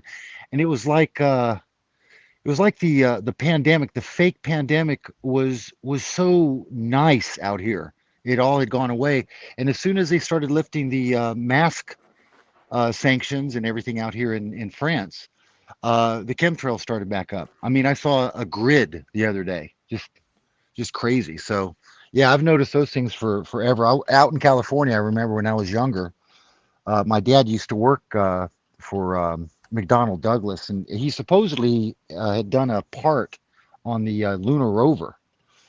He worked for McDonnell Douglas and did some kind of cog that went on the lunar rover. And I was always so proud of that until I found out that we never went to the moon. So yeah, it was great. I'm calling for a question. Oh, and by the way, Witsit, do you remember when you were going through Florida, there was a guy named Dale that invited you to come out to a part of Florida near Tampa, invited you to bring the trailer. Is Witsit still on? Yeah, he's I am. Hey, man. I feel a little bit connected to you because I was following your trek through Florida and everything. And so I told Dale to get in touch with you. And you guys could never hook up, but he was going to have you hook up at his house he had a hitch and everything ready for you. I don't know if you remember all this. It's probably a blur for you, right? Yeah, like vaguely remember. Yeah, well, that was me out here in Normandy talking with him. I've been trying to my sister and I are the only two people in our family that are into flat earth. I've been into flat earth since way before, back in 1990, 90, 95, 99, I was reading all the old flat earth stuff and all, but you're very, very alone without the internet and people agreeing with you and getting more information. But the question, the reason I called is I watched Dave with Professor Dave on that debate they had. So good. And I said it was so good. I was just kidding though. It was so tough. It was cringy to watch because I'd seen Dave at when he was more sure of himself. They were talking to some guy out in New Jersey. They were trying to convert him over to flat Earth, and Dave was so good with him. He was so full of he was so secure in his stuff. And what is this effect that this Professor Dave has on people that that mocking, cringy smile that he's got seems to put people off? You think? Because he makes you want to kill him, Well, not really. There's some kind of spell or something that these people have on others concerning it's snide, but it's also, but he comes back. There's a technique they're using, but anyway, condescending. Yeah, very condescending. But anyway, he had pointed out one thing. He had his PowerPoint stuff come up, and I haven't been able to wrap my head around this. His question he had for us. Imagine you have the heliocentric model, and you have the globe, and you have four people on looking at the North Star from the North Pole when the sun is shining 24/7 or 24 hours. And they're all looking up from 3 o'clock position, 6 o'clock, 9 o'clock, and 12 o'clock. They're all looking up at the North Star, and they can all see it during the nighttime. Or I guess, no, it wouldn't be the nighttime then. anyway, he brought up then if you did the same thing at the South Pole, you would supposedly all be looking up from at the North Star from the supposed continent of the South Pole. Then when you go flattening out the map to a flat Earth map, and you do the same, you could do the same thing on the North Pole. But he had 4 figures facing outward from the South Pole, or which is the ice rim. Mhm. He had one at 3, 6, 9, and 12 facing outward, and was asking and challenged Dave to explain how one could see the North Star, the Southern Star, whatever would be the axis star in the South Pole, how everyone could see that same star. And I was Sigma wondering what the Octantis. answer. Thank Right. you.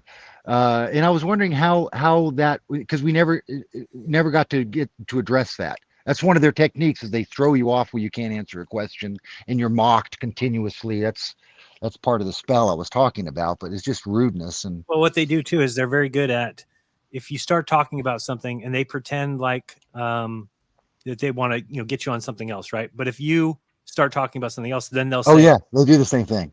then they'll say, oh, you're not answering me. You're trying to, but it's like, no, I was answering the previous question and then you switched the question. It's like they have these techniques which I think are taught, obviously. Well, you guys are so brave. Jeran, you've been at the spearhead of this for a long time, and I've watched these kind of cringy things when you've gotten on with Red Rhetoric and they're mocking you like hyenas, right? And you guys are so brave doing this because you take a hit on your ego, and I imagine you leave shows like that kind of questioning. It must. Is it just pissed, or is there any doubts or hurting going on where you kind of doubt yourself, or is it just pure piss? I mean, are you just mad, or do you? I quit doing it because one side gets to use science as their backing. So it'd be the equivalent of me going up against an atheist in a debate, but I get to use the Bible as proof, as evidence, and they don't have any. So they would always lose because I would say, well, the Bible says Jesus rose from the dead. And what's your answer to that? And you'd be like, well, I don't think he did. Well, the Bible says he did. And if that was what's considered truth, then I would win every debate. So they get that luxury of getting the science, the physics. So they don't even have to think about anything. They just say physics, science. That's what Professor Dave does. No, that's not how the physics works. No, that's not how. No, you don't understand anything. Even though he was the one who didn't understand magnetic declination, everything Dave was throwing at him, he didn't have a clue. Well, he has a smug look on his face, and he starts Right. with this, right, I see. So you're just an idiot. I know someone like that personally, has that same tact, and it throws me off, and it actually makes me pissed to the point where I'm ashamed of myself. I want to keep my cool and calm, but I started getting angry at the person, and I can't think anymore. Well, and that's what happened with David. Yeah. David, Brave, dude. The dude's brave. if somebody's being reasonable, David can hang right with them, right through the tough Yeah. spots. But if they're being a condescending asshat, and just attacking like the way he was, I mean, David was doing all he could do to not reach through the screen and shoot him. You know what I mean? Yeah. Well, I think Dave lost his cool a little bit. I wouldn't have done any better, and most No, I people know I wouldn't have would've. done. Well, I mean, it's one I thing. lost my cool. Lost our cool. But I've seen. I was watching a few. I'm kind of catching back up because I kind of go away from a lot of the conspiracy stuff and get on with life, and then come back and revisit. But I was watching Oakley today, and I don't know how you guys get along together, Oakley and Quantum Eraser and whatnot. But Me they're into some. personally, not at all. But Well, just me. how about on Team Flat Earth? They seem to be right up there. I mean, like. I would love to see Professor Dave get invited onto that show, but apparently he would never come. Apparently he wouldn't come because they practice the same medicine. So yeah, it would be an interesting show, no doubt. Yeah. When you have two people with that attitude and that degree of arrogance, and the way that they both operate, I mean, yeah, it's going to be entertaining. There's no doubt. Oh, that would be wonderful, because that was it was. I was trying to think who could counter that type of kind of emotional abusiveness that Abuse is a Professor very Dave. good word for that. Yeah, it's abuse, Kind of right? a dominance. He's got to domineer the conversation, and I'm so much better than you. And he just tries to make you feel as small and insignificant as possible in order to try and cram this down your throat. And Yeah, you want to see someone get a little bit of their the same medicine, or at least let the viewers see how Professor Dave reacts in that position. It's unfair, and it's not a good forum for discovering truth. He was not after truth at all. He seems like maybe a useful idiot, to be as nice as I can towards Professor Dave, thinking like, what's his motivation for being there? Is he, I don't believe necessarily that people are paid shills, that the conspiracy is all ha ha ha, and we're in the club and we're going to go out and do this. I think he's probably a useful idiot. They're the best types because they don't know that they're being used, right? I hear That's true. Yeah, they're the most convincing, right? Because he actually believes, he's a true believer in what that's what I get the impression that's what he is. And I know people like this. I cannot convince any of my entourage, brothers, I have a sister that's already there with me, but family, I cannot convince them that the flat earth is even worth looking into. They don't want to talk about it anymore. That's okay. But you feel isolated. And my best friend, we were supposed to go out across the channel to see John D, Professor John D, or the spectrometry. Yeah. And Dr. we John had D, but Dr. whatever, John yeah. D, yeah. And we were going, Dr. John D and I explained to him about my friend is very, very well versed in the indoctrination of science. Very well versed, very, very smart guy too. I would love to see him when I first realized and became very convinced that the earth was flat. I called him up as if it was the most obvious thing. It's like, dude, we're going to do something together. We're going to go check this out because this is so real. And I was really surprised. I was so convinced that I was surprised at his reaction back to me. And it's very hard when somebody's closed mind. It's very hard to convince them. Very, very difficult. Yeah, the more you push it, the more they're going to push away. Exactly. So I've kind of just pulled back, and I prefer to preserve my friendship. I think love and what Christ taught us is the most, by far, and especially not to fear. The fear mongering is what is the way they get us to give up our free, not to use our free will to do what they want us to do against each other. They have to get us to go out and kill each other in war. They won't do it. They have to get us to go, I'll go kill this guy. It's a free will issue. And so Jesus told us umpteenth times not to fear. Don't fear, trust. And that's what's going to change things. It's going to be on an individual, letting God do 99% of everything and trusting in him, not those to who have eyes fear. to see, let them see, right? Because Yeah, that's right. That's right. We can only do so much. It's got to be God who's the one who has to be the one who opens the eyes. We can give them all kinds of fruit, but unless they see it, they're not going to recognize it. And that's kind of the way the world goes. Is we can the world and Satan, they don't recognize the truth when it's in front of them. Yeah, well, and they crucified him when he was, so that's, and it's kind of cool. Anybody that's got a personal relationship with Jesus, love. I don't know. I do. I do love to feel that connection with Christ. Feeling, like, for example, he says to love our enemies. So, I've been praying for Professor Dave, praying also for our Dave, but praying for these people because they're lost. We're all to some extent lost. We don't know what's going on, but to pray for our enemies is what Christ told us to do. And because it's easy to be friends with the people that we agree with, even people that the Pope, for example. I'm a Catholic. I go to daily mass, and I know people's view on the Catholic Church. I don't go there to pray to the Pope. I don't go there to pray to necessarily listen to the priests. I go there to pray to God. That's the religion that I was in since birth, and it's a very spiritual, very personal thing.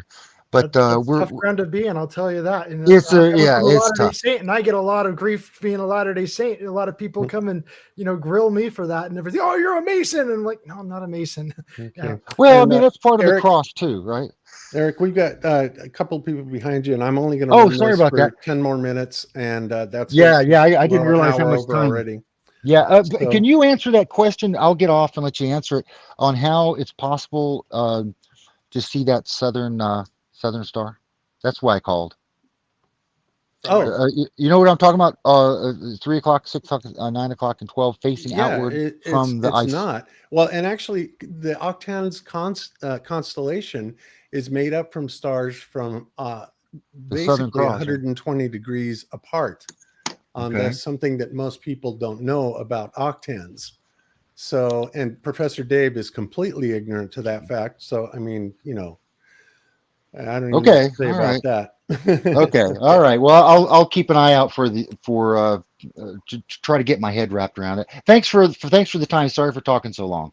Okay, no It was problem. really a pleasure listening to you guys. Nice Keep up talking the to you, good man. work. All right, you too. God bless you all, guys. Talk app that allows us to go and meet people in person, and because I know the sword of truth gets heavy at times, and there's just a lot of disparagement out there. But actually going and meeting with other people in person, it's realizing, hey, there are other people like me in my own community. It's amazing. So I love the Clock app. Absolutely. Oh yeah, absolutely. Well, great show, guys. Really, God bless all of you, and keep up the great work. You guys are wonderful. Okay. All right, All Eric, right. take care. All right.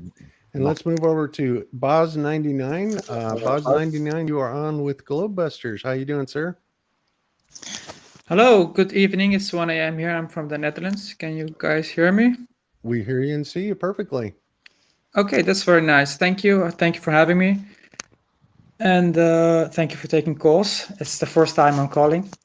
Okay. I've been in Flat Earth from the end of 2019. And I never thought I would accept a Flat Earth model or a view of life. So there's a lot of surprises in life. Indeed. The question I have is, how do you tell your family, your friends, because I'm still quite new, only 3 years into Flat Earth. And how do you decide who to tell and who not to tell? And because not everybody is at the same level of thinking and the priorities in life, etc. And sometimes I feel it's go on. If they believe that we went to the moon, I think you want to wait on that. Try and get them on the moon first. But if it's somebody who is open to the fact that maybe they faked the moon, I think those are the easiest people to talk to.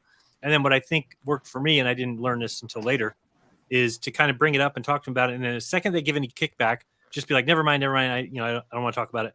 And then they'll even come at you like, no, and then just go, no, never mind. One day you'll come and ask me about it. And then that's what I did to a couple of my friends and just left it alone. And sure enough, 3 or 4 months later, they're texting me like, is that Tesla and space supposed to be real? I'm like, yeah. They're like, holy shit. Okay. I kind of see what you're saying now. So let them come to you rather than, because nobody ever likes to be told that they've been lied to or that what they believe is wrong. So you can kind of mention it, open the door, and just say, I've been looking into flat Earth. Have you ever looked at it? If they get mad at you and say, what? That's the dumbest thing I've ever heard. Say, never mind. Never mind. It's all good. And then, maybe they'll come to you later. Yep. They find it. Okay. And on a follow-up on that, like, how do you balance your everyday life and opposed to being an activist? How do you balance those two?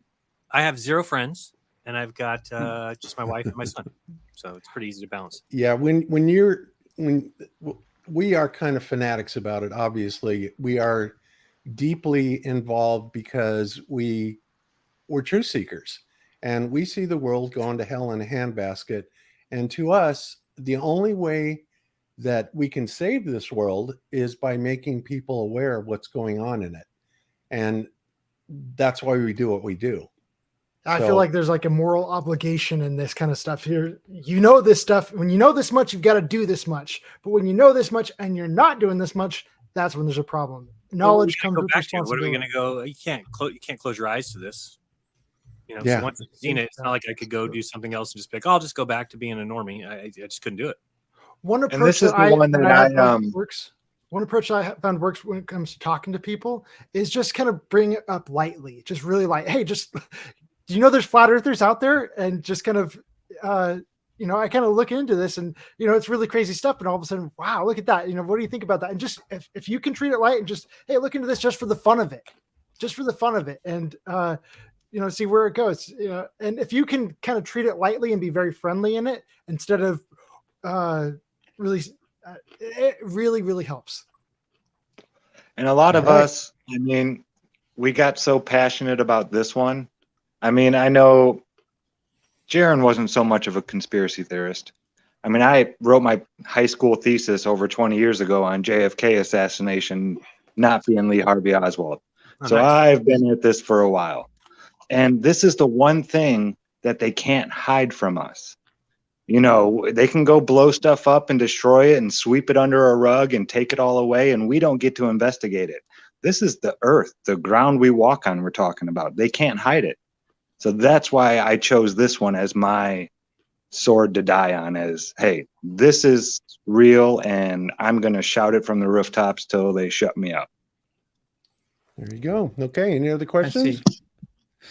Yeah, I guess I have some material to think about. The main dilemma I have is, like, I feel like there's a lot of things people need to be aware of, and some, maybe, for example, somebody's struggling with health issues, and, you know, I always talk about purified water. You know, I'm not really happy with the water quality, could be better. So sometimes I feel like maybe that's more important. I know all of the topics are related and everything is connected to everybody. So very often, sometimes I feel embarrassed about it or ashamed about it, but I choose not to avalanche people with all the information. And I start with something small, like, and I don't in my daily life, I never talk about flat earth, and I kind of feel guilty about it. And I do talk about some other taboo topics in my daily life, but sometimes I do, sometimes I don't. And I guess I'm a little bit tired of being an activist on other topics. So, and I'm not really afraid to talk about it, but I often choose not to. And I don't know if it's honest or it's wisdom, or I don't know. So it's something I'm struggling with, and I'll take some of your advices to think about it. You know, hopefully we helped you out, and you did. And thank you for all the podcasts and all the videos. It's been extremely helpful. And especially the one with the vacuum. I really like that one. That was really, really convincing. Yeah. So keep up the good work, and thank you. And maybe until next time. Okay. Take care. Have a good one. Thank you. Have a good day. Later. All right. And we have Sacred Knowledge back with us again. Yeah, you made it in this time, right? I think I was having trouble getting in. Yeah. Okay. Yeah. But I use a different computer, so I'm all good. Okay. Okay. I just wanted to bring. I had a few things I could talk about, but one thing that's important that not that many. I like to bring light on issues that not that many people know about. So I just wanted to say to a lot of people hear about, if you hear about targeted individuals, and you know it's a real thing that's going on in the United States. It's a huge problem. We have a thing called gang stalking going on, and they use a lot of these secret, they're like group organizations of like a lot of white power, white supremacists, but it's not just them. It's a whole different thing. So the point is that $52 million a day, where is it going? That they take for NASA takes. I know where it's going. They're paying these gang stalkers to harass and target people who are awake or truthers who know too much, or they're without a doubt, there's a huge budget for that. A huge budget. They're considered a threat to. And so I think it's a lot of the flat earthers, because we know that NASA gets $52 million a day to tell us that the earth is ball, and then there's a bunch of us that know that it's flat, and they have to keep us awake. So a lot of that money is paying these gang stalkers.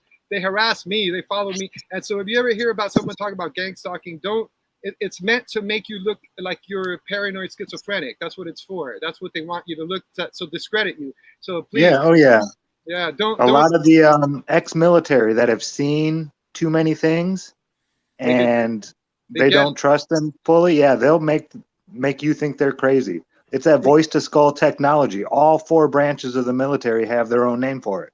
It's real. It's real. And remote neural monitoring is real, and they'll set up situational circumstances that you have to encounter when you're driving down the street, like an ambulance or something stupid that they set up. The gang stalkers will walk by you when you're at the store and say something that relates to something that you were looking at earlier, because they're monitoring everything you're doing. They know when you're going to leave, so they're already waiting there when you go somewhere. And then if you see them, it creates in your brain it's like it has to be something that they set up that you see, and the brain waves will be affected, and it's measurable. So what they're doing is they're measuring your they can record your thoughts, they can record brain waves. The technology is super advanced. Nobody knows about it. It's highly classified, but I can tell you a lot about it because I know how it works. And a lot of their people that go around the country and do this are retired people who travel in RVs. I've met a couple of these people. I was actually with a lady who was ex-military who said that this was being done to her. And she said, watch, these people in this RV over here are going to come up to us and they're going to talk to us. They're going to take my picture and then they're going to just walk away. And they did exactly what she said. It blew my mind. And as long as you see it, as long as you see what they set up, then the remote neuromonitoring, it's AI technology. Then it registers like a spike like when you're doing the lie detector test and there's a spike, well, your brain waves will have a spike. Those are measurable, and they're creating actually a cognitive model of your brain. I mean, AI is doing that, and now it can use that cognitive model to control you, and it's doing it to everybody. But the targeted individuals, the 5% who are the most intuitive of all the humanity, they get it hard. That's what the movie The Matrix is about. The targeting Neo's the anomaly. Well, that's what it is. If you're awake, you're an anomaly. You might get targeted. You might not get it as hard as others, and they have to do it in a way that it doesn't make sense to the average person. So you they just group you in with crazy people. There's a reason why NASA was conducting the MK Ultra experiments right there. Exactly. Okay, and so we got to move on. We have one caller left, and we'll get to him real quick. Thanks for calling. Thank you. Thanks, man. We'll talk to you soon. Okay. Peace out. All right. Later, And bro. we're going to add. We're going to add Russell to the stream here. And Russell, you're on with Globebusters. How you doing? Fine, Mr. Zandig. Could you explain to me how asteroids will work with the firmament? If we can't get out, how do asteroids get in? How do asteroids get in? I think asteroids are largely fantasy. And do you have your watch page open? I'm hearing a bad echo from you. Or put headphones on. Or put on headphones or something, because we can barely hear you. And yeah, that's it. Okay, that's forget it. Just let me go. Oh, crap. Austin, I'm sorry. I accidentally hit remove on you. You're out of here. No, that's fine. You're out of here. Okay, and Primal, we are not going to take any more calls after this. We're done with it. We're already way over an hour of our show. So, Russell, if you can get this audio program figured out or problem figured out, go ahead and ask your question. Well, his question was about meteor showers and asteroids. How did they work on the flat Earth? And I think there's a lot we can say. This echo is intolerable. Drop it. Yeah, I'm Russell. I'm gonna have to drop you. Sorry, buddy. That's fine. Well, we can talk about your topic though, about asteroids and meteors and stuff like that. Yeah, there we go. When we actually start looking at a lightning, there's a lot of discharge that can take place off of the firmament, and there's sprite lightning that ends up looking exactly like a meteor shower or an asteroid. And yeah, there's a lot more forms of lightning out there than you might realize at first glance. Yeah. And don't forget all the really weird asteroid types like they've had, like the peanut asteroid and the walnut asteroid. And Karen B actually did a kind of a comedy video on it. And she was just, because they have all these absurd looking asteroids, right? So she's like, we got the peanut asteroid and the walnut asteroid and the hazelnut asteroid. And the world is just nuts, right? But I don't really think that asteroids exist. At least not in the way that they're telling us. I certainly don't believe there's something from outer space that comes in and causes a extinction level event.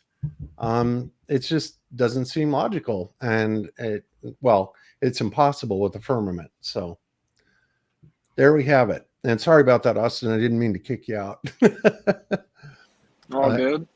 Okay, cool. All right, guys. So we're going to wrap it up. We're an hour over. Thank you guys for hanging with me all this extra time.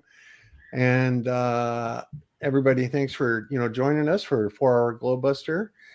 And we are going to go ahead and get out of here. And so let's go around one last time, see what everybody's got coming up, and then we will call it a night. So Zach, let's start with you. What do you got coming up, sir?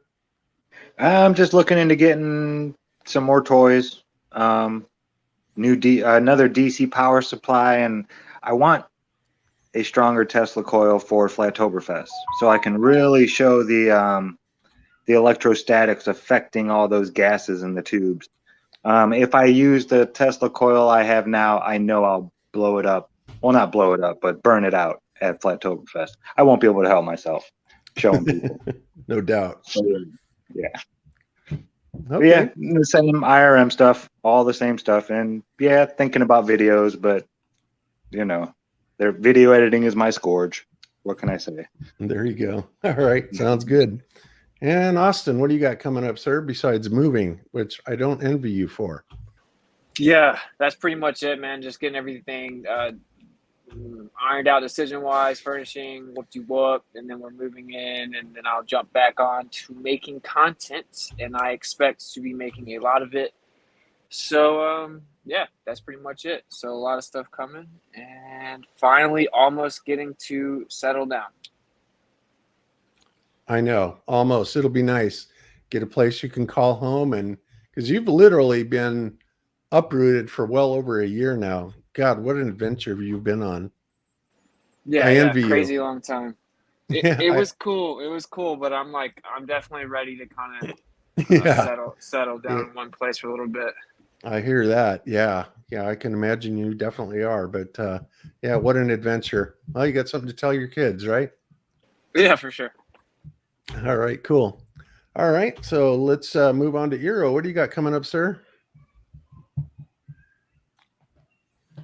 Oh, Eero. I'm here. Sorry, I didn't find the window for pressing the mic button.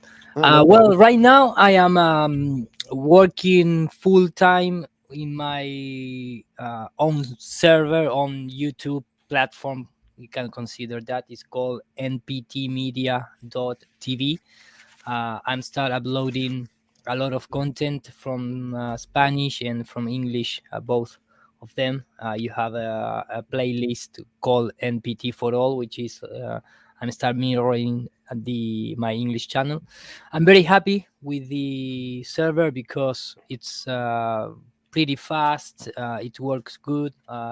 It's open very fast in tablets, smartphone, etc. So it's the same thing it's the same kind of platform of YouTube, but on my own, with unlimited gigabytes to uploading whatever I want. And of course, it's not mine. It's a service that I hide based on other friends in the Spanish community, guys who have Twitch channels with 100,000 of subscribers, and Twitch closed their channel, so they start, trying to find other alternatives. And for me, it's very important because if you start notice, YouTube is really pushing hard in terms of so-called conspiracy videos, and they are trying to make the life impossible to content creator of that type of content. So I am working on that and still doing my Spanish shows, and I'm waiting 10 days until I can start streaming again in one of my secondary channel, because I received, of course, another strike. So, but everyone is invited, nptmedia.tv, to take a look of the new platform. All right, sounds beautiful. Yeah, I really like your English posts, because I understand them. But you have some good stuff in Spanish there too. That when the translate works, it's Kyle's found some gold nuggets on there, so that's a good thing. Thank you, man. Of course, I'd like to have more time. It's really hard for me, and this is for real. I mean, I spend so many hours a day making, editing, videos, trying to research, because research take a lot of time. Then putting all together, then make the video, like then make the stream, the conference, etc., etc. And I wish I had more time to do some type of my Spanish things to English, but it's hard for me to, I am not still feel so good, going live in English, and I need to practice a little bit more on that. But yeah, it's something that I have in my agenda, trying to make some more of my own stuff in English, because right now I am, just sharing some of the video that I, like, created by other people that maybe is in other platforms, and trying to bring that knowledge into my own channel. But it's a little hard for me to make things, both things in English and Spanish. It's a little crazy. I don't have so many hours in the day. Yeah, I hear you. All right, Drew. All right. Well, good luck with it. And, still, when you get back to the U.S., stop in and see us, because we'd love to see you. Not me. At some point. Yeah, not Jeran, but we do. We want to see you. So come to Carolina. I had to hang out in Vegas the whole day with I've had enough for 10 years. Oh, I know. Well, it sounds like fun. The game you were playing, that sounded like a blast. That was fun. We can still talk about it. It's a good time. Awesome. All right, Drew. Cool. Thank you much, sir. And Kyle, what do you got coming up? Well, I'm really excited to be doing an interview this week with Cindy. She's the person who gave me the information about NASA's involvement with MK Ultra, and she's just the sweetest lady. What was that? She a former employee? No, not that I'm aware of, but yeah. Wasn't that the girl's name? The girl that? Yeah, it's Cindy somebody. No, that was I just wanted that was Kathy. Kathy. No. This one was married. She used to work at NASA. She was engaged to Chris Monk. Pretty sure the name was Cindy. Yeah, it was Cindy something. Black hair, really pretty. This is someone different. Yeah, this Cindy that I want to do this interview with. Who I got my information from. She's a flat earther that I just met she's been coming to the Flat Earth meetups out here in St. George for a while now, and just sweetest person you could ever meet. And then all of a sudden, as I'm getting to know her better, her life story is just crazy and just like, what? And yeah, just kind of learning more about her. And like, she was just telling me that both her parents were serial killers. And I'm telling you, wow. Yeah. And so, yeah, she's got this crazy life story that is way worth listening to. And so I am really excited to hear more about her, and I'm not sure how much she's going to feel comfortable with talking about. And I'm going to respect that and just say, hey, whatever you want to talk about, I want to hear it. And so bring a knife. Yeah, no doubt. Take a gun. Yeah. Well, we're just going to do it online, and yeah, I'm going to hear her out. And yeah, but she's a really cool person. And yeah, I love hearing her story, and she was the one who told me all that. So they always are, Kyle. They always are, Kyle. Until you enter the Twilight Zone. All right, cool. Thank you much, Kyle. And Jeran, last but not least, what do you got coming up, sir? Similar thing. I'm still working on getting my website up. That should be up this week, hopefully. Had to add some things to it. And then Wednesday, I have the remote viewing second half of that experiment, or the second try at it, at 3. Thursday we got Speaker's Corner at 6, and Friday my show at noon, hopefully. That'll be cool. Yeah, I'm really interested in the remote viewing. I mean, I've done a lot of research into it, and the things that I read from Dean Radin at Princeton will just blow your mind. And I've talked about them several times. But well, if you watch that show, I mean, they had no idea what I picked, and they all drew things that were close. Yeah. So they do like plastic container with glass with water, and then they draw like a little triangle coming out of the water. And the thing I picked was orca whales that were at like a SeaWorld. So it was really close what they were doing. So we're gonna do it again. I already picked my item. I've already got my envelope back behind me, and they're gonna do that. And cool. We'll see you on Wednesday. What did they tell you to do as far as special instructions, like focus on it? Yeah. Or So I take an item or a scene, and then I assign it a code, a particular code that I make up, so it's just like 4 or 5 letters and a couple numbers or whatever I want. And then I just focus for like 5 or 10 minutes on that scene, think about everything that goes with that scene, and then keep associating with that code.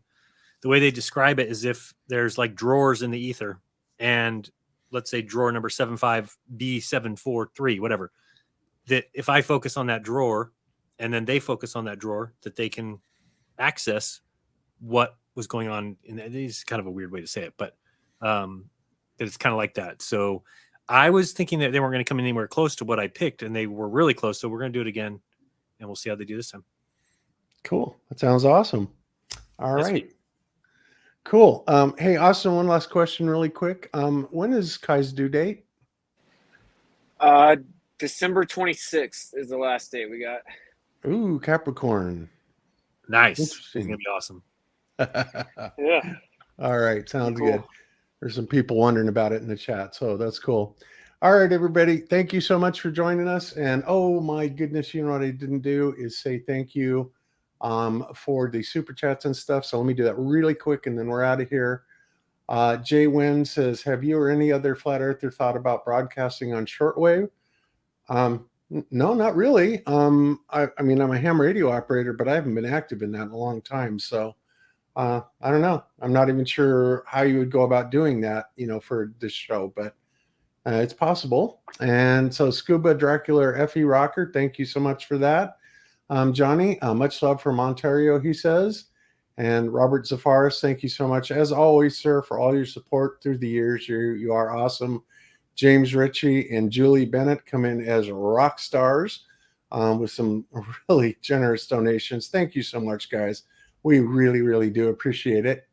And I know that there were a couple of YouTube super chats too. Let's see if I can get to it really quick here without slowing down the whole operation too awfully much. Let's see, studio. I should have these shortcuts ready. Let's see. I know I hate the way that they got rid of the old way of doing super chats. It pisses me off. Yeah, I know. It's used to be so much better. Okay, so today, okay, we got one from Javed Ben Cosme that says Bob voice sounds like Sean Baker, the carnivore diet guy. Okay, don't know who he is, but thank you much for the super chat. Rural Retreated, no comment, but thanks you for the $1.99. I need to go. Thank you so much for the super chat. Work in progress says appreciate the show. Good stuff. And that's it. All right, cool. So there we have it. Thank you so much to all our supporters. You are rock stars, and we couldn't do this without you. So we will be back on Wednesday or Thursday, depending on what works best. Seems like Wednesdays, for being a hump day, is really tough for us to put stuff together. But, one of the two we're going to be back on. So I will put up an announcement on that, and we'll go from there. So we'll see you then. Until then, be good to each other. Don't lie to each other. Open your mind, because there's truth inside. Peace out, everybody. Peace. Peace. Peace.